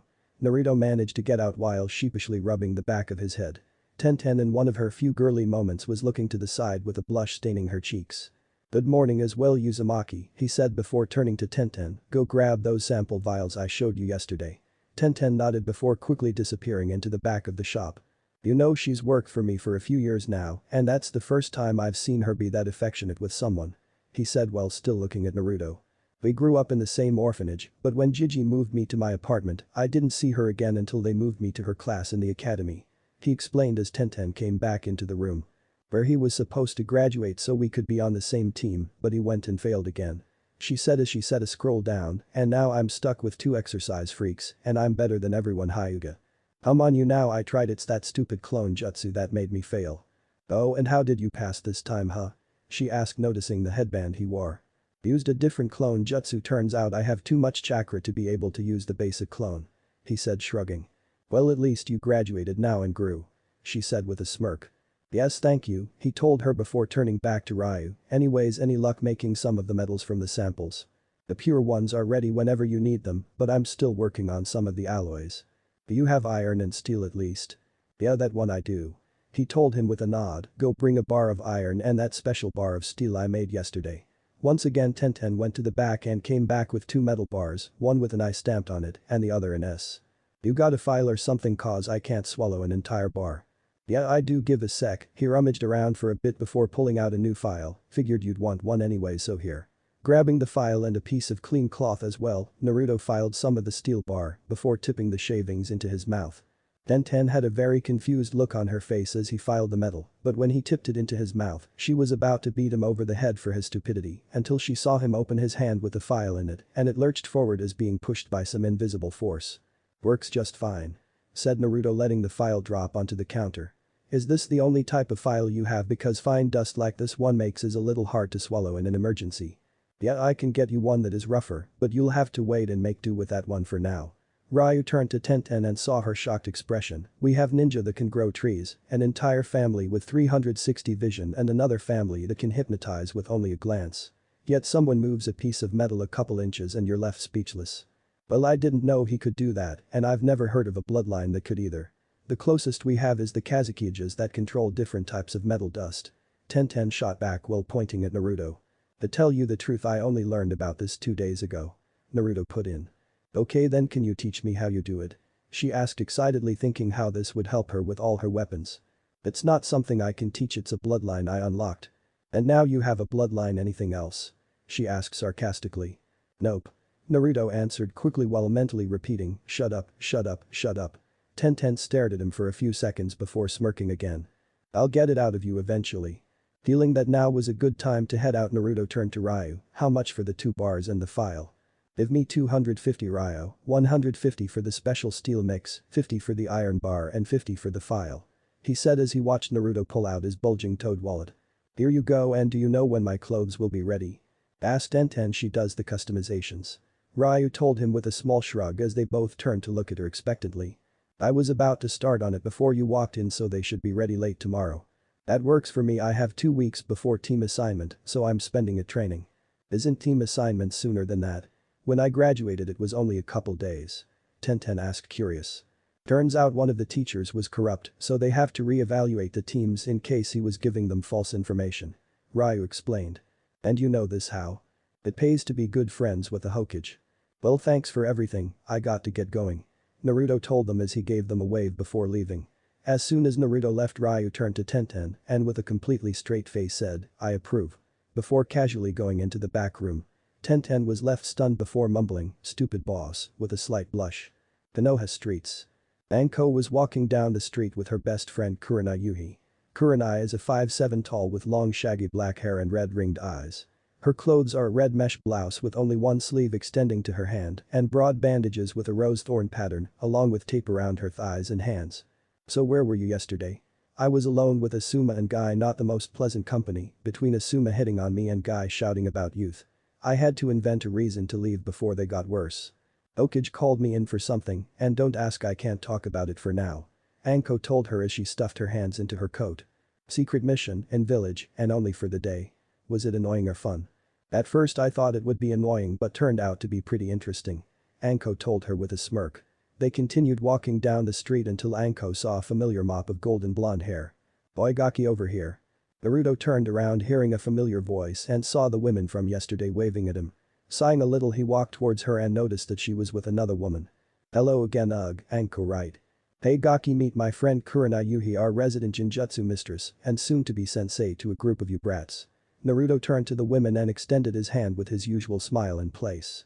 Hi, I'm Naruto Uzumaki, nice to meet you, Yuhi-san. Likewise, but please call me Kurenai. She told him while looking him over. So this is the boy that Hinata admires so much, but he was shorter and obsessed with orange. Now he's only a few inches shorter than I am and is dressing more seriously. What changed you? I was on my way to see Jiji, so Naruto trailed off while smiling sheepishly. Yeah, get going Gaki, I'll corner you another time when Kakashi isn't there to stop me. Anko told him, smiling widely. Naruto felt his face turn red before he gave a hasty goodbye and quickly walked in the other direction. Did you have to tease him like that, Anko? Kurenai asked while frowning slightly. He'll be fine, besides he didn't seem to mind. Anko said with a shrug. Still, regardless of his sudden height increase, he is still only 12. Kurenai was cut off by Anko.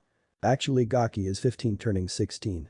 She quickly corrected her and noticed her slightly surprised look. Don't tell me you forgot that he was born on that day. Anko asked her disbelievingly. I just assumed that he was the same age as the other graduates with his old height and attitude. Yeah, I can see what you're saying. Anko said while slightly nodding her head. So want to go get some dango? Don't you think it's too early to be eating sweets? Dear sweet Nai-chan, there is no such thing as a bad time to eat the perfection that is dango.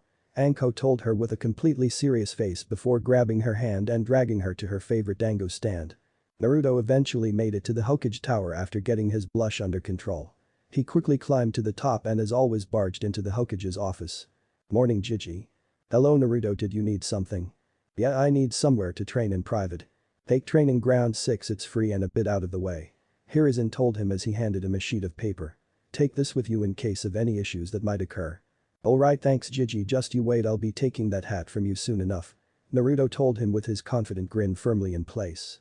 I'll hold you to that, Naruto. Now get going. Remember, you only have 2 weeks to better familiarize yourself with your new abilities before joining your team. I got it, Gigi, see you later. Naruto shouted out before leaving the office.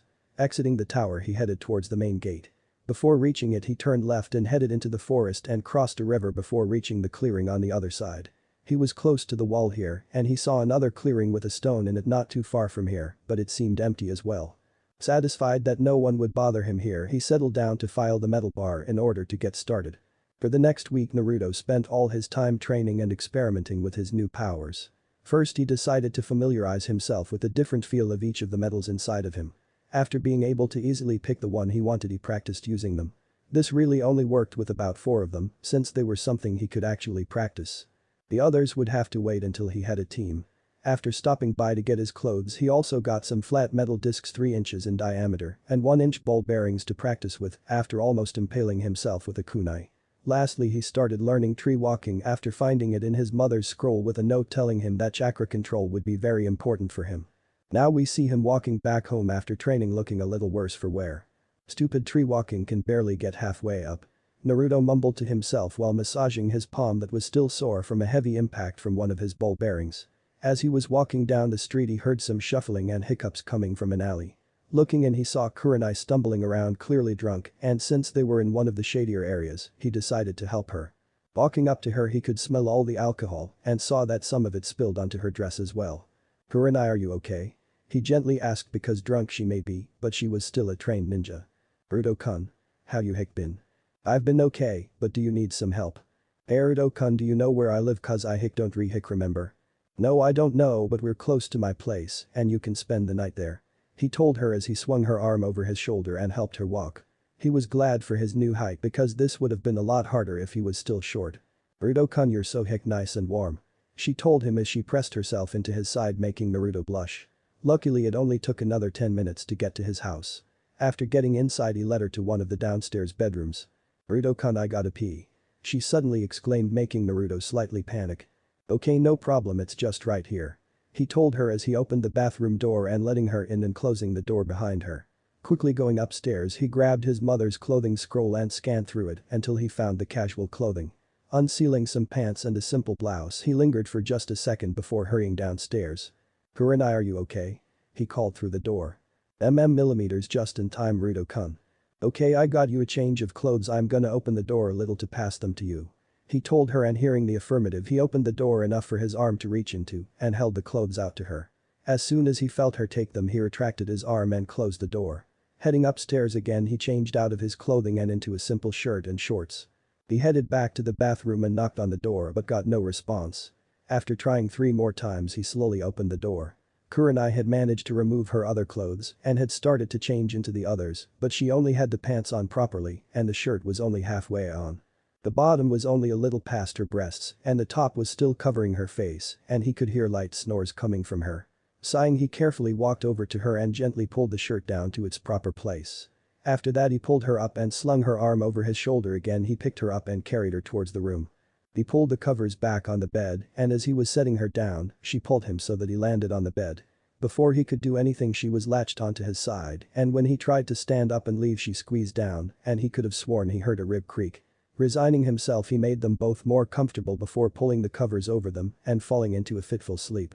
Kurenai woke up feeling well rested, very well actually, from what she could remember of the previous day. Looking around, she quickly noticed that she was not in her apartment nor in her own clothes. Instantly alert, she heard noises coming from outside the room, so quietly she exited the room and headed toward the noise. As she got closer, she smelled food being cooked and someone mumbling to themselves, a male someone. Exiting the corridor, they peeked into the kitchen and saw a familiar head of golden blonde hair that could only belong to one person. "Naruto," Kurenai said, causing said blonde to turn away from his cooking. She looked at what he was cooking and it looked like some type of egg pancake and diced potatoes.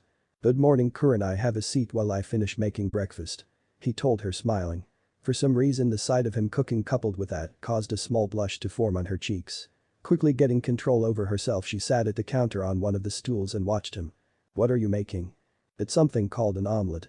I found the recipe in a cookbook and decided to try it out since it seemed pretty simple. It's mostly egg, but I added some onion, cubed ham, and some herbs. At the end I'm going to put cheese on top so it will melt," He told her as he folded the egg in half and added the shredded cheese. If she was honest with herself, it smelled and sounded delicious. Waiting a little for the cheese to properly melt, he grabbed a plate and placed the omelette on it before setting it to the side so he could check the potatoes, which were also ready. Grabbing another plate, he set it next to the plate with the omelette, which he cut in half and moved to the other plate. Next, he grabbed a pan with the potatoes and served half on each plate. Lastly, he cut the omelette into sections and carried both plates to the counter. Placing one of the plates in front of Kurenai and the other opposite, he opened a drawer and handed her a set of chopsticks. "What do you want to drink?" "I have milk, coffee, orange juice, or tea," he asked her as he pulled out the juice for himself. "Coffee please," she told him, which he only nodded before placing a kettle filled with water on the stove, and he seemed to channel some chakra into it, and in under a minute the kettle was whistling. Grabbing it again, he poured the water into a cup and handed it to her, along with the coffee mix and a spoon. As she mixed her coffee, she saw him move all the dirty dishes into the sink and, making a hand sign, a clone poofed into existence and, scowling at his creator, began to wash the dishes. "Hope you like it. I'm not the best of cooks since I barely started this week," he told her as he sat down to eat his food. "Well, it's not burned and appears to be fully cooked, so I'm sure it will be fine," Kurenai told him with a small smile as she started to eat as well. It was a good meal, nothing awe-inspiring, but definitely better than something thrown together in just a few minutes. They mostly ate in silence except for a comment here or there, and when she was done, he picked up her plate and gave it to the still scowling clone to wash. "So could you explain why I'm here in your house and in these clothes?" Kurenai questioned him as he sat back down. "I was going home from training when I saw you stumbling down an alley. I was going to take you home, but you couldn't tell me where you lived, so I brought you here instead. The clothes I gave you, since yours are dirty and should still be in the bathroom where you changed, I didn't get a chance to move them," Naruto calmly explained to her so there wouldn't be any misunderstandings. "But where did you get these clothes? Because I can easily tell they are not yours. The cut of the fabric is wrong." "They were my mom's," he softly told her. "When I inherited this house, all their personal stuff was sealed in scrolls, so I grabbed some from there for you to wear, since I figured you wouldn't want some of my clothes." "Ah, okay, thank you for helping me. I guess I must have had too much to drink." "It's no problem. Do you want to take a bath or will you just go home?" "I think I'll just go home since I apparently need a full change of clothes and I doubt you have what I need here, but thank you," Kurenai told him, smiling at his offer. "Well, I gotta change so I can get to training and then I'll see you out," he told her as he stood up and headed up the stairs. Kurenai sat there for a few moments before getting up and gathering her clothes from the bathroom and wrapping them in a bundle inside of her bandages so that they wouldn't be seen.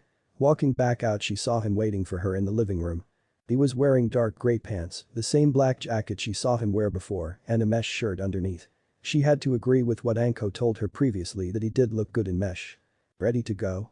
he asked as he noticed her come into the room. She simply nodded and he opened the door for her. Anada Hyuga was searching for her stock observation target. She had already went to his apartment, but when she used her Byakugan, it was empty inside. Now she was walking around Konoha, periodically flaring her Byakugan, trying to find the huge flare of chakra that is Naruto. She had already left the more civilian-heavy areas and was making her way to the ninja section when she finally saw his unique chakra. Jumping some roofs and then dropping into an alley, she peeked out to watch. She saw an older, taller Naruto just the sight of him, like that made her blush, but he was with an older woman who had a cloth bundle in her arms almost like clothes. They were exiting a house and Naruto was closing the gate. They said a couple more words to each other before they went their own ways. She decided to head back to the compound, confused about what she had seen. Kurenai made her way back to her apartment building, glad that it was early and not many people were up yet. She went through main entrance and quickly ran up the stairs to her floor. She was thinking about the morning she had spent with Naruto. He was younger than her, but he was better company than most of the men her age. Even though they had only met once, he had no problems helping her and without a thought of repayment. Hell, he had even cooked her breakfast and given her a change of clothes, which is more than some men she knew would do. Smiling a little, she stepped onto her floor and was about to open her door when the door across from her opened and Anko stepped out. She looked at Kurenai and noticed the clothes under one arm, her disheveled appearance from not taking a bath, and the change of clothes before a smirk started to appear on her face. "So Nai-chan, where were you last night, huh?" she asked her while leaning against the doorframe. "I spent the night at a friend's house because I was too drunk to get home. I just spent the night and had breakfast before coming here," Kurenai told her in as calm a tone as possible. She knew Anko would overanalyze any reaction she had thanks to her training in tea. "You don't smell like sword, so not you, Gao. You're not covered in dog hair, so not Hana either. But you do smell like ramen and metal, and the only person I know that smells like that is not female." Anko finished, looking wide-eyed at Kurenai. "Nai-chan. You're a cradle robber." He's not even an official ninja yet either. Anko exclaimed while pointing an accusatory finger at her before leaning in close and whispering, does he really have godly stamina? Anko? Kurenai shouted while blushing furiously, I did not sleep with Naruto. He found me when I was drunk and lent me a room in his new house and gave me a change of clothes, that is it. Why does he have women's clothing? Apparently these were his mother's and were at the house when he received it, that is all he told me. Kurenai explained. Kurenai finally stepped into her apartment and closed the door, planning on showering to refresh herself. Outside, Anko was still staring at Kurenai's door with contemplative expression on her face. You just get more and more interesting, Gaki. She muttered to herself before leaving the apartment building. Hokage's office the day before team assignment. All the Jonin sensei were gathered in the Hokage's office for the second time. After the Mizuki incident, all of the graduates' grades had to be re-evaluated to ensure they were in the correct team. For the senseis with civilian teams there wasn't much of a change, only 1 or 2 were shifted. Now they got to the teams with clan heirs. Team 7 led by Kakashi will consist of Genin Sasuke Uchiha, Sakura Haruno, and Kiba Inuzuka. Team 8 led by Kurenai will consist of Genins Hinata Hyuga, Shino Aburam, and Naruto Uzumaki. Team 9 is still in circulation, so Team 10 led by Asuma will consist of Genins Choji Akamichi, Shikamaru Nara, and Ino Yamanaka. If you have any questions, please feel free to stay, if not have a good night and be ready to meet your teams tomorrow. Dismissed. Hiruzen exclaimed after finishing the meeting. Only Kurenai and Kakashi were left in the room after all the others had left. He expected it considering he had changed their chosen teams. Before you two begin, I have very good reasons for not giving you the teams you wanted. Before the awakening of Naruto's new powers I was content with previous team configurations, but afterwards I wasn't. Now I know you Kurenai wanted a tracking team and you Kakashi were given a more assault type team. Seeing them both nod, he continued, now the change I made was so that each genin would reach their potential the best and fastest way possible. You Kakashi have the Uchiha, someone who will require large amounts of personal training, when he awakens his eyes. Now normally that would mean that the other two would suffer, but Sakura does not need you with her, since she can learn easily from scrolls, while Kiba has his family to teach him. Also you have your dog summons that work with you similar to how Kiba works with Akamaru, something that you will be able to help with as well. Let us be honest with ourselves, Naruto and Sasuke do not get along at all, and once Sasuke sees Naruto's change and new powers that will drive an even deeper wedge between them, and Sakura would always take Sasuke's side due to her infatuation with him, as well as her abusive nature towards Naruto, would not beneficial towards your teamwork at all. Hiruzen calmly explained all this to Kakashi, who looked like he wanted to say something, but in the end wound up agreeing completely. Now Kurenai, I put Naruto on your team because I knew that you would be able to dedicate more time to him than your other charges. I do not mean you should show him preferential treatment. He put in, seeing the look beginning to form on her face. But since both of the others are from clans that frown on using outside techniques, your specialty would be lost on them, besides being very proficient in detection and dispelling. Naruto needs to learn control, and there is no one better to teach him that than you. In fact, he has gained some abilities that are similar to Genjutsu, as well as others that would be very beneficial to a tracking team. I did not make these decisions lightly, and besides, just because they are not on your team does not mean you cannot help them grow stronger. For example, Sakura has shown very good chakra control for a fresh graduate, so you Kakashi might ask Kurenai to tutor her in Genjutsu, or Kurenai, you might ask Kakashi to help your team practice fighting someone who uses mainly ninjutsu. Now, were there any more questions? After both shook their heads, he dismissed them with a wave of his hand before settling back into his chair and lighting his pipe. I wish you luck, Naruto, so hurry up and get stronger so you can take this hat from me. Meeting the team. Naruto woke up ready to meet his new team and sensei. After eating breakfast, he dressed in his new gear and double-checked the pouch that held his spare metal vials before downing another one. He locked up his house and set off for the academy at a leisurely pace, seeing as he lived close to it, now he had no fear of being late. As he walked, he went over what he had worked on the last 2 weeks. He figured out that he could make himself float by pushing against metal on the ground. It was purely accidental the first time when he confused the pushing and pulling metals, but afterwards he practiced. Now he could remain stable in the air without flaying around. Besides that, he had gotten tree walking mostly down, only messing up one in a while, and he could now make a decent storage seal and basic exploding tags, but not much else. Lastly, he practiced the jutsus he got from the Forbidden Scroll. The Kage Bunshin was easy for him, and he only had to practice summoning the exact amount he wanted.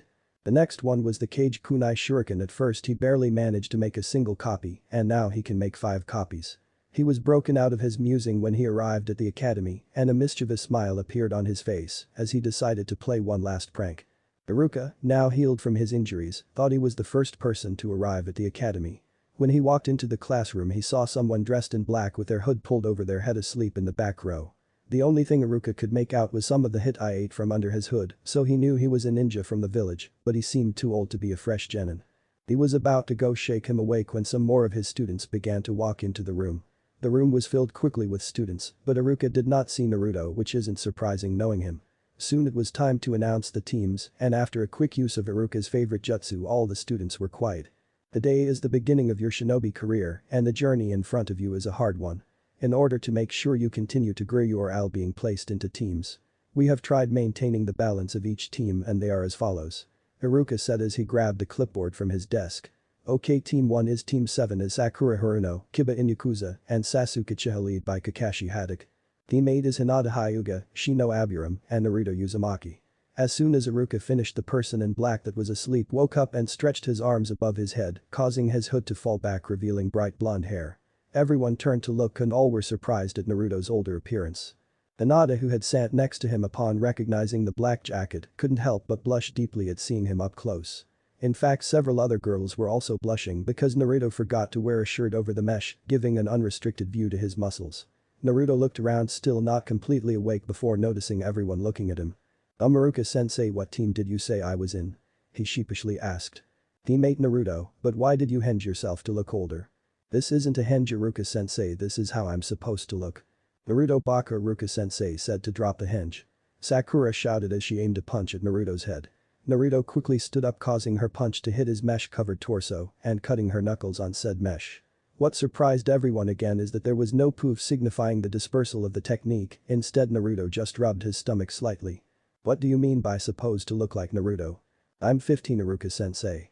Naruto told him again, shocking everyone because they all thought he was 12 like them. Okay then, let's continue then since Team 9 is still in circulation. Team 10 is Shikamaru Nara, Choji Akimichi, and Ino Yamanaka, led by Asuma Sarutobi. Iruka finished as the door opened and a woman with long black hair stepped in. Teammate, meet on the roof. Was all she said before disappearing in a swirl of leaves. Naruto, already up, waited for Hinata to stand and leave before he followed her and Shino out the door. Before he stepped out the door Naruto reached up to a piece of ninja wire and pulled it. Have a good day guys. Naruto said before closing the door. As soon as the door closed balloons filled with dyed water fell from the ceiling and splashed everyone in the room. After a second to get over the shock everyone started shouting and trying to get the water off. The damage had been done as all their clothes were now different colors unless they were a dark color to begin with. The two biggest shouts came from Ino and Sakura and they were loud enough to be heard on the roof. On the roof. Kurenai did not have to wait long for her team to arrive. As soon as her three new students were in front of her Kurenai began speaking, my name is Kurenai Yuhi and I will be the leader of Team 8 for as long as it stays together. Now I would like each of you to introduce yourselves before we move on to something important. She pointed to Hinata first, but before she could start they all heard a loud shout of Naruto. Would you like to explain yourself? Kurenai said while giving him a pointed look. Just a simple farewell prank I set up for my old classmates. Nothing serious, just some dye that will wash out in the laundry. Naruto explained easily. You know that as a ninja that represents this village you can no longer be seen acting as a nuisance. Kurenai reprimanded. I know, that's why it was a farewell one and harmless to anyone wearing dark colors since the dye wouldn't be noticeable and it was fairly watered down so it won't change the original color much. Very well, as long as you understand.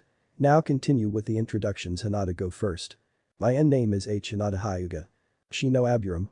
Naruto Uzumaki. Future Hokage. Hobbies? Kurenai asked. Flower pressing. Entomology and finding new bugs. Training. Very well, please follow me to training ground 8. With that said she jumped off the roof onto another building and continued going expecting them to be able to follow. After jumping through most of the city and walking into one of the forested areas they emerged into a standard clearing. I'm glad that you were all able to keep up, but you need to know that you are not an official genins yet. She told them, earning her shocked looks from two of her new students and some buzzing from the third. Each team needs to be tested to see if they have what it takes to really be ninja of Konoha, and this test has a fail rate of 66%. Well, get on with it already, we're gonna beat this stupid test of yours, no sweat. Naruto exclaimed. If you're so sure of yourselves then the test is this. You must capture me within a 1-hour time limit, if you don't you shall be returned to the academy. Now prepare yourselves. As soon as she said that all three of them got into ready stances. Naruto immediately began burning iron and steel, the two metals he had the most practice in, and so he could keep track of everyone. Immediately lines shot to both his teammates and his new sensei. He saw Kurenai go through hand signs faster than any of them could follow, and suddenly she disappeared completely from view. Naruto freaked out seeing her disappear like that until he noticed that her metal lines hadn't moved and appeared to be attached to nothing. He quickly flared his chakra breaking the illusion and saw Hinata do the same before she broke the illusion on Shino. When they turned around to look for their teacher she was gone and Naruto could only see faint metal lines that led to the trees in front of them. "She's ahead of us in the trees," Naruto told his new teammates before all three ran for the trees. Kurenai was impressed that they broke out of her genjutsu so quickly, but she was surprised that Naruto knew immediately where she was. When she hid she suppressed her chakra and masked her presence, so it should have taken at least Hinata's Byakugan to be able to locate her. Okizama did say he gained some tracking abilities, but I thought they would not be developed enough to pose a threat yet. Kurenai thought to herself as she changed position. Naruto saw her move deeper into the forest and knew they had to come up with a plan quickly. "Hey guys, I think I can hold her down for a bit while you two disable her, I just need to get closer." "How would you do that, Naruto-san?" Shino asked in his usual quiet voice. Inwardly he was curious as to the changes the blonde had shown. "I can manipulate metal to a degree along with some other things, but the metal manipulation is the one I have the most practice in." He told them and pulled a small metal ball from his pouch holding it in his hand. Then without touching it the ball flew from his palm and impacted against a tree before being pulled back. Both his teammates were left speechless for a few moments until Shino spoke again. "That is a most interesting ability." Hinata merely nodded her head in agreement. "All I need to do is get close to Kurenai-sensei and I'll be able to keep her still, that's when you two disable her," Naruto told them confidently. "Very well Naruto, we shall go with your plan. Now where is sensei? I was unable to get a Kakeichu on her, so I cannot attack her," Shino said before both of them turned toward Hinata who quickly activated her Byakugan. "She is 20 meters that way." Hinata stuttered out due to her close proximity to Naruto. Naruto checked his reserves and saw that his steel and iron were running out, so he pulled a vial from his pouch and downed it, tucking the vial back into his pouch. "You all ready?" Naruto asked them and received nods in return. They accelerated through the trees and Naruto began burning copper, hiding his chakra signature.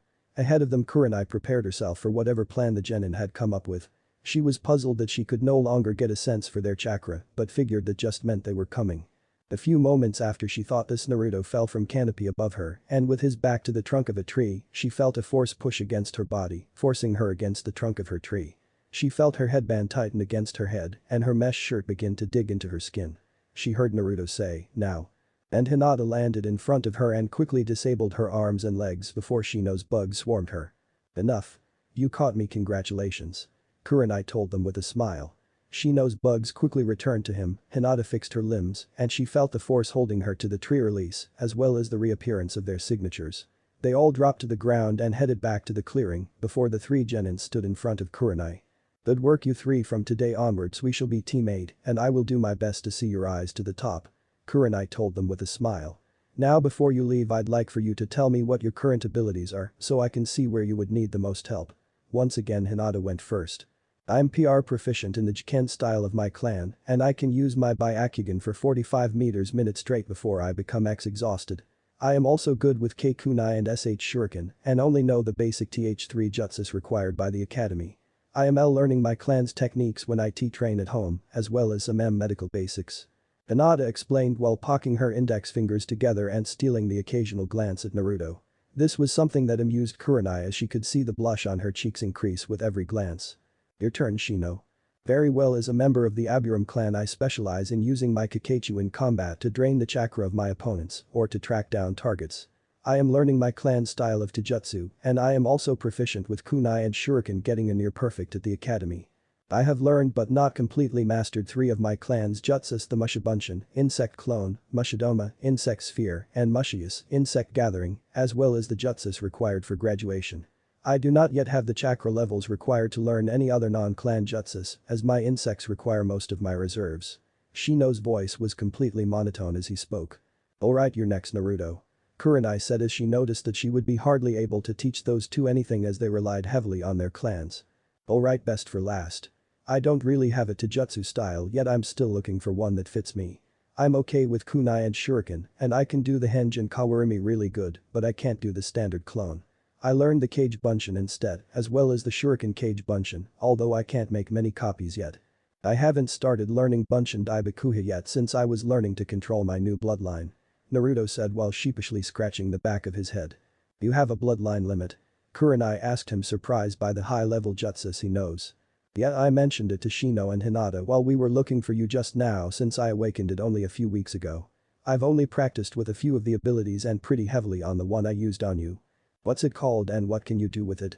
Kurenai asked. It's called Allomancy, I didn't name it, and by swallowing certain metals my bloodline allows it to burn within my body, and each metal gives me a different ability. I used steel to push the metal on your body and copper to hide our chakra signatures. I can also use the metal that pairs with them. Iron pulls metal, bronze lets me sense chakra signatures, pewter enhances my body, and tin enhances my senses. I have a few more, but I can't really use them very well since they affect emotions, and my lack of control makes it kinda obvious that I'm messing with them. Naruto explained while pulling out another vial. He decided to keep the ATM back as a trump card and because he had a limited amount of it. How does it affect emotions? Kurenai asked, thinking this was finally something she could really help with aside from the basics. Well, zinc lets me increase the emotion someone's feeling, while brass does the opposite, it decreases emotions. The one time I tried it, Jai noticed right away and thought I was using a genjutsu on him. Jai. That's what I call the Hokage since he's helped me out since I was really small. Naruto told them with a small smile. Okay then, would you mind trying it on me so I have an idea of what it feels like so I can try to help you with it? Kurenai asked him as she got closer so she stood only a few feet in front of her team. Alright, but I can't target a single person yet, or if I'll even be able to, so Shino and Hinata might feel it as well, sorry. Naruto told them while glancing at his teammates. It is fine, Naruto. Why? Because this way you can get multiple points of view and we can test your range as well if we stagger ourselves. Shino suggested while Hinata just nodded to show her agreement. If you both want to help then first we should let Naruto try it now while we're still close and then spread out so you know what it is you are trying to detect. Kurenai told them, which got nods all around. Seeing their agreement, she looked to Naruto and gave the go-ahead. Naruto started to burn zinc and tried to think of a single emotion to enflame. He decided on something obvious that they shouldn't be feeling at the moment and went with fear. Hokage's office. Hiruzen waited for a couple more jonins to show up and report on their teams since most of them tested their prospective students the same day. Only a few, Kakashi, waited to test their teams. He wondered how Naruto's test went since Kurenai is very punctual and several hours have passed since the time that her test should have finished. As if his very thought summoned her, Kurenai walked through the door and he noticed that she looked shaken by something. Her hands were shaking slightly and her breath was quicker than normal. Kurenai, are you okay? Hiruzen asked her. Yes, I am Hokage-sama, it's just that one of Naruto's new abilities caught me by surprise. Kurenai explained as she tried to settle herself. Well, first I must ask if your team passed, and then would you please explain what happened to leave you affected like this? Teammate passed my test with flying colors, Hokage-sama. They worked together effectively to subdue and capture me in less than 10 minutes. She reported. Very impressive. It was due to Naruto's new powers mostly since it seems that my genjutsu did not affect them, even if it did affect him. As soon as my jutsu took effect I retreated to the woods, but Naruto noticed my retreat and released himself from the jutsu, followed by Hinata, who then released Shino. Then they immediately followed Naruto into the woods, who was making a beeline straight towards my position. I relocated and was keeping track of them by their chakra signatures when all of a sudden they vanished. This left me stunned for a moment since I didn't believe that fresh academy graduates could completely suppress their chakra. Using that moment as an opening, Naruto dropped from above and used his new bloodline to push my body into a tree trunk, then Hinata closed my chakra points and after Shino cocooned me in his bugs as a precaution. Kurenai summarized. Did Naruto explain his new abilities to you and his teammates? Yes, he started to, but I wanted to see the ability that you had mentioned to me. I have to admit I underestimated the strength of that particular ability. Kurenai explained with a wince. Elaborate please. Hiruzen said, now more interested. Well, I thought I would need to help him gain control in order for him to even be able to use that ability. Instead it is the opposite, because of his power it feels like a hammer blow to your emotions that won't let you feel anything but what he wants you to feel. For an experienced ninja this might be more easily overcome even if it can't be dispelled like a genjutsu. To be honest with you, I made an error in not trying to understand his abilities better before asking him to demonstrate them. What happened? Asked Hiruzen, slightly worried. I was there when we first tested all his abilities when he first awakened them and none seemed dangerous. My error was in not telling which emotion to try to manipulate and he decided to increase fear. As you might have guessed by my state when I first entered, the effect was very strong since he lacks control. The sensation caused me to immediately try to dispel a genjutsu and when that didn't work I panicked internally. Hinata and Shino were heavily affected as well, with Hinata fainting only a few moments in and Shino falling to the ground while hyperventilating. Luckily Naruto noticed quickly and stopped altering our fear and instead choose calmer peace. While obviously not our natural emotions, it helped us regain our natural calm before he cancelled out his power. We had to take some time to recover before Naruto and I escorted Shino and Hinata home. I also decided to give them the day off tomorrow so that they may recover while I give Naruto one-on-one training. Kurenai finished explaining. I agree with your decision on giving a day to recover.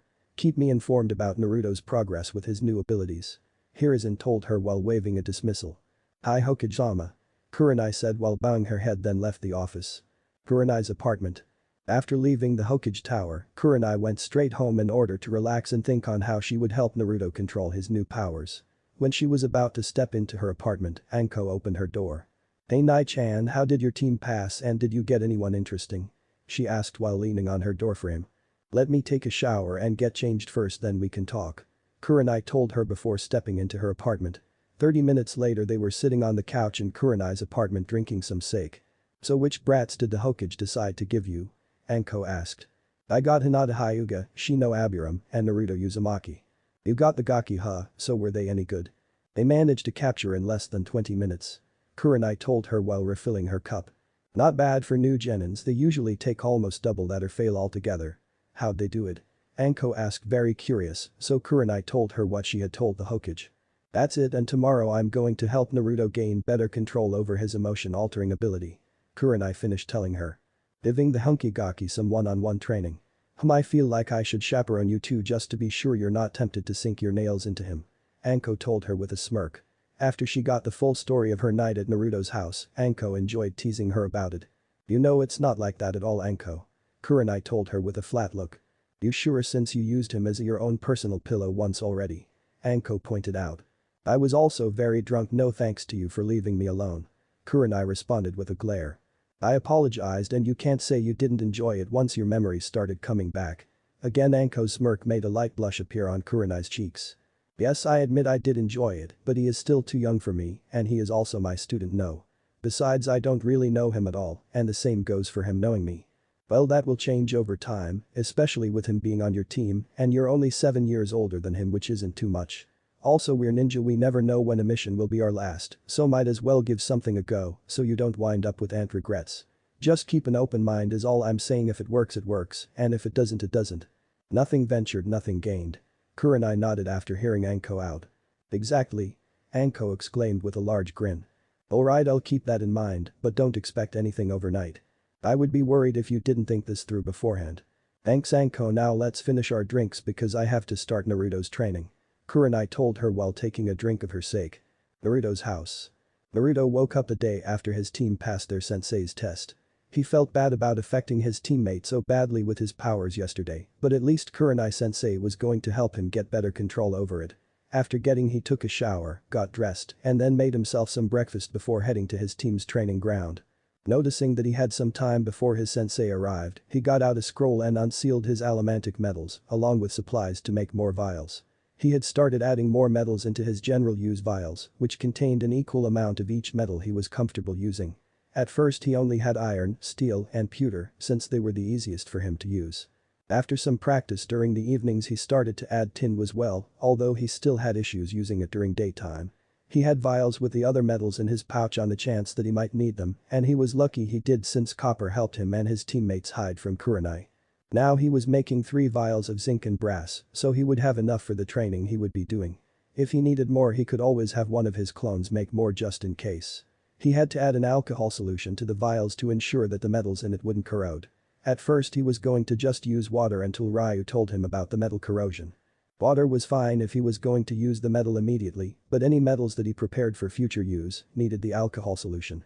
He was making some more general use vials when he heard someone land behind him. Good morning Naruto. Kurenai says as she walks up to him, what are you doing?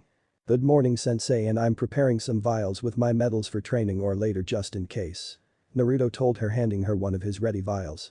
She held it at eye level and looked at the dust swirling in the liquid. What is in this one? That one has only zinc and brass, the 2 metals that deal with emotions. I made them for today's training since I don't want to waste my other metals. These other vials have a bit of everything. Okay, how many of these do you have ready and how long will each last? She asked while lightly shaking the vial.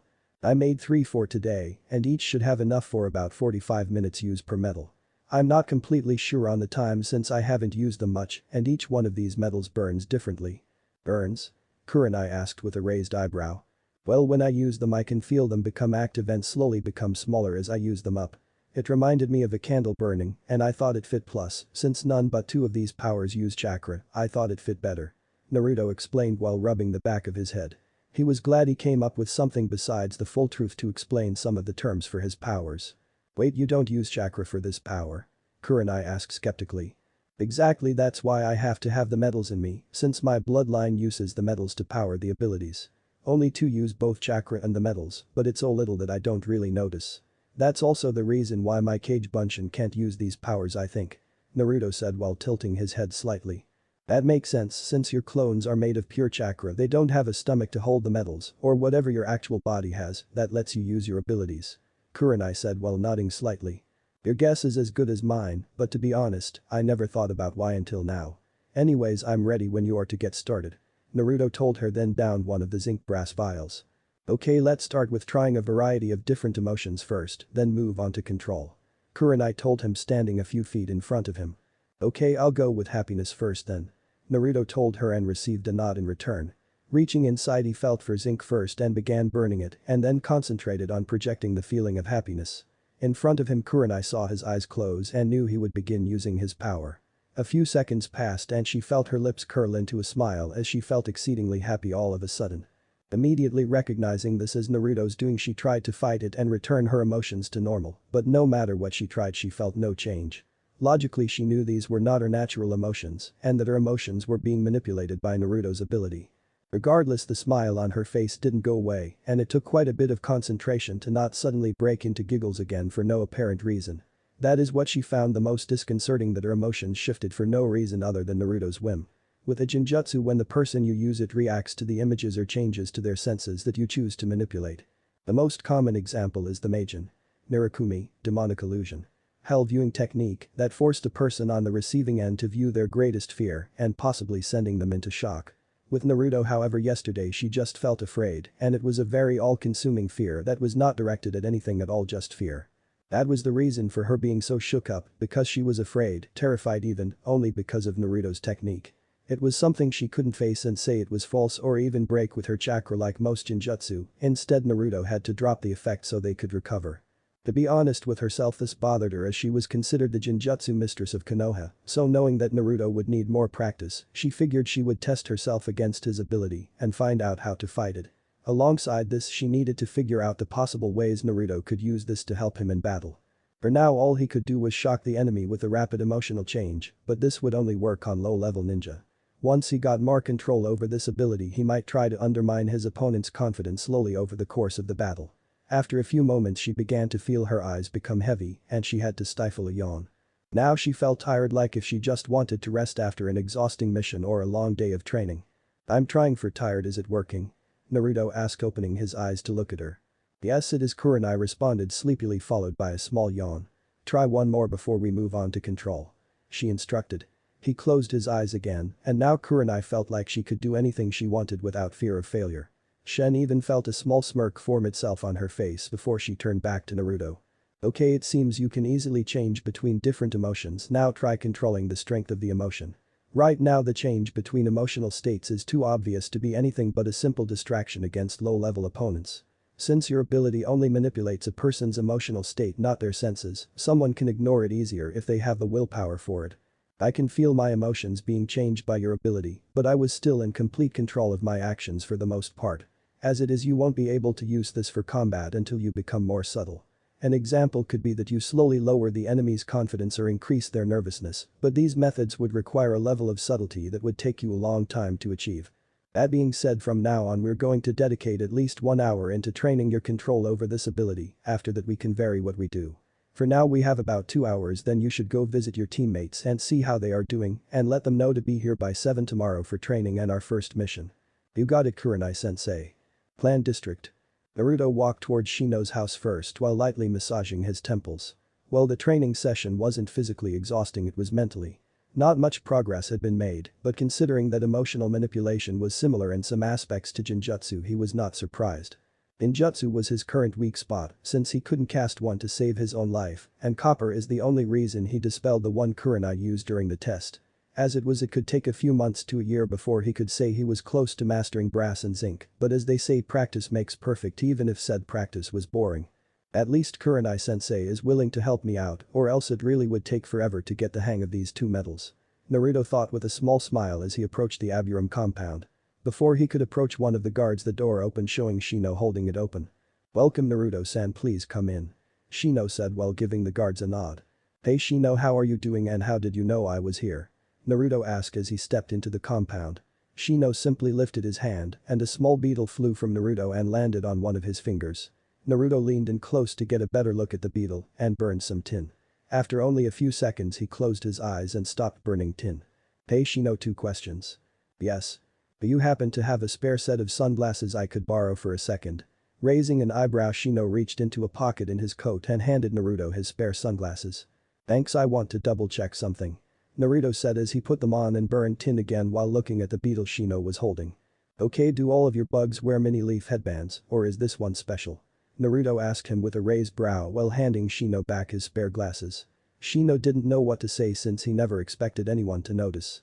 "All of my bugs have them now since I passed the genin exams and became an official ninja."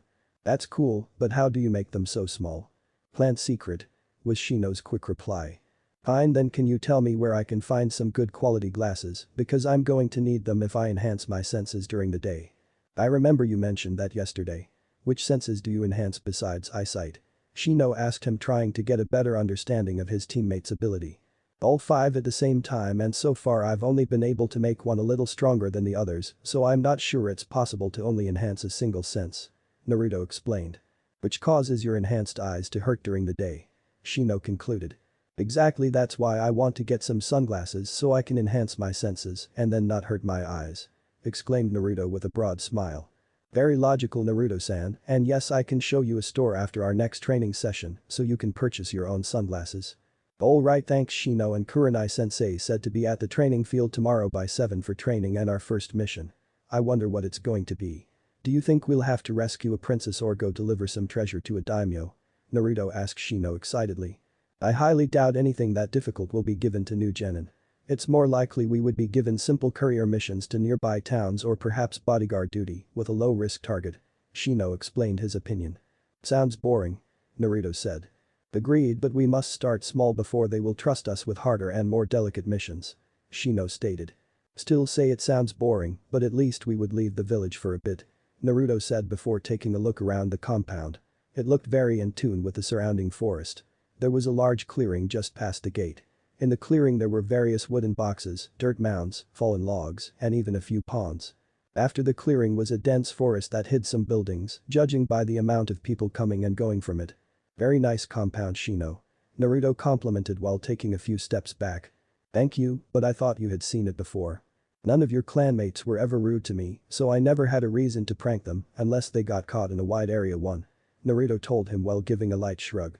Shino only nods his head while inwardly glad that he hadn't forgotten about them, but just never had a reason to.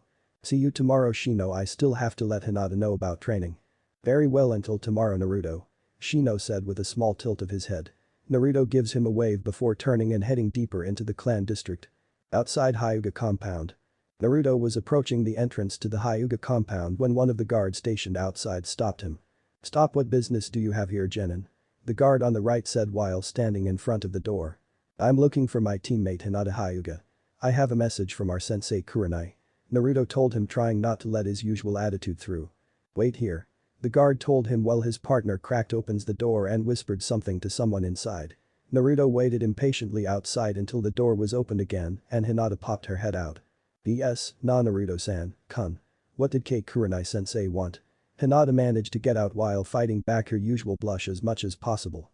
"Yeah, she wanted me to tell you that training starts at 7 tomorrow and we will be going for our first mission after," Naruto told her with an excited grin even after his small talk with Shino. "Okay thank you for letting me know. See you tomorrow then," Hinata told him while giving him a small nod with her head before heading back in the compound. Naruto have her wave before nodding to the guards and leaving back to his house. "Hinata." After she closed the door, Hinata leaned against it and she felt her face heat up. "I did it. I was able to talk with him without embarrassing myself. I can do this. Hinata thought to herself while taking some deep breaths to calm down. This is how her sister Hanabi found her while walking to the training dojo for morning practice. "Ni-san, are you feeling well?" she asked as she approached her with a small look of concern. Hinata jumped a bit before turning to her sister. "Yes, I am well, Hanabi-chan. Thank you for asking. Now I have to make sure I have everything ready for my team's practice tomorrow, so if you will excuse me I must retire to my room," Hinata said before giving her sister a quick hug and then going back to her room. I wonder what got my sister so flustered but happy too. Hanabi thought before giving the compound door a small knock. "Yes, Hanabi-sama, did you need something?" The guard from outside asked from a crack in the door. "Did someone come to ask for my sister?" "Yes, her teammate Uzumaki Naruto to inform her when their training would take place tomorrow. Did you need anything else?" "No, that is all, thank you," she told him before turning around and continuing to the dojo. The guard simply nodded before closing the door and resuming his watch. "Uzumaki Naruto, that name seems familiar, but I'm not sure why. I'll ask Ni-san later if she is feeling better," Hanabi thought with a decisive nod before entering the dojo to begin her Juken training.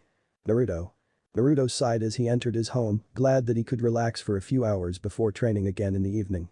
"Man, dealing with the Hyugas is always a pain," he muttered as he removed his sandals.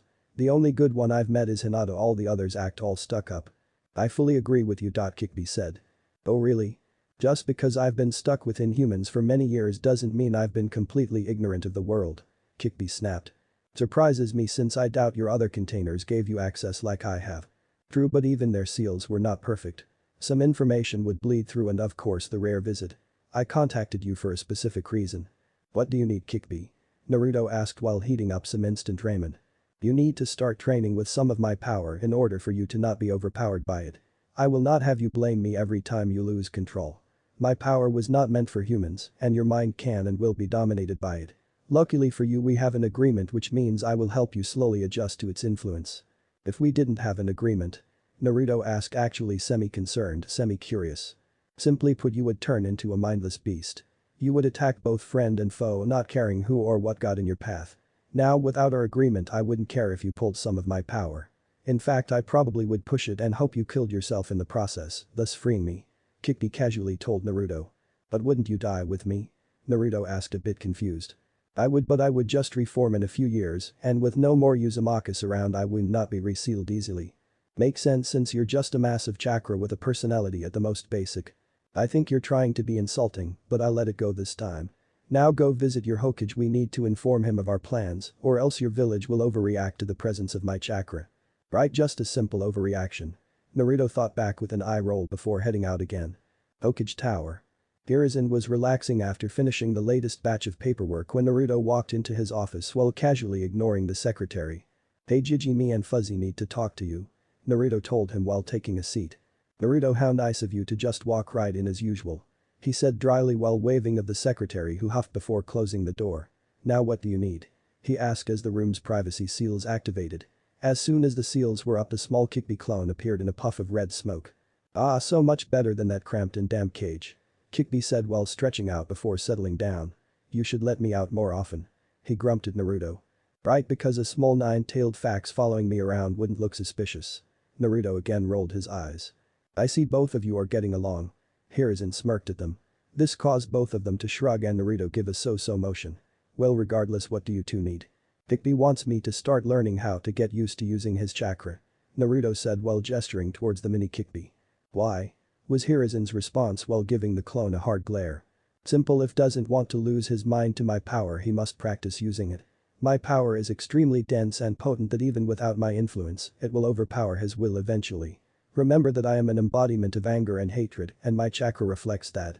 As it is now he could handle easily only the lowest amount of my power for long periods of time, but any real amount would be only for a limited time," Kikbi explained. "What would happen to Naruto?" "Not sure since my previous containers never used my powers except for accidentally in times of stress. What changed for them was their eyes turned red and gained a slit pupil, their canines grew to resemble fangs, and their nails would resemble claws and could be used as weapons. That's all I know until we begin to practice." "Okay, we will set aside some time where you can practice under careful supervision in my training ground. I will inform when we can begin," Hiruzen told them. "Alright then Gigi, see you later then. Don't take too long getting that training set up." Naruto called as he ran out the door after dismissing the Kikbi clone. What if Naruto gets gifts from the god Sasuke bashing, and thanks for watching my video till the end. If you enjoy this content then do consider subscribing to my channel and leave a like if you guys need the next part, comment down, and thanks for watching the video and see you guys next video.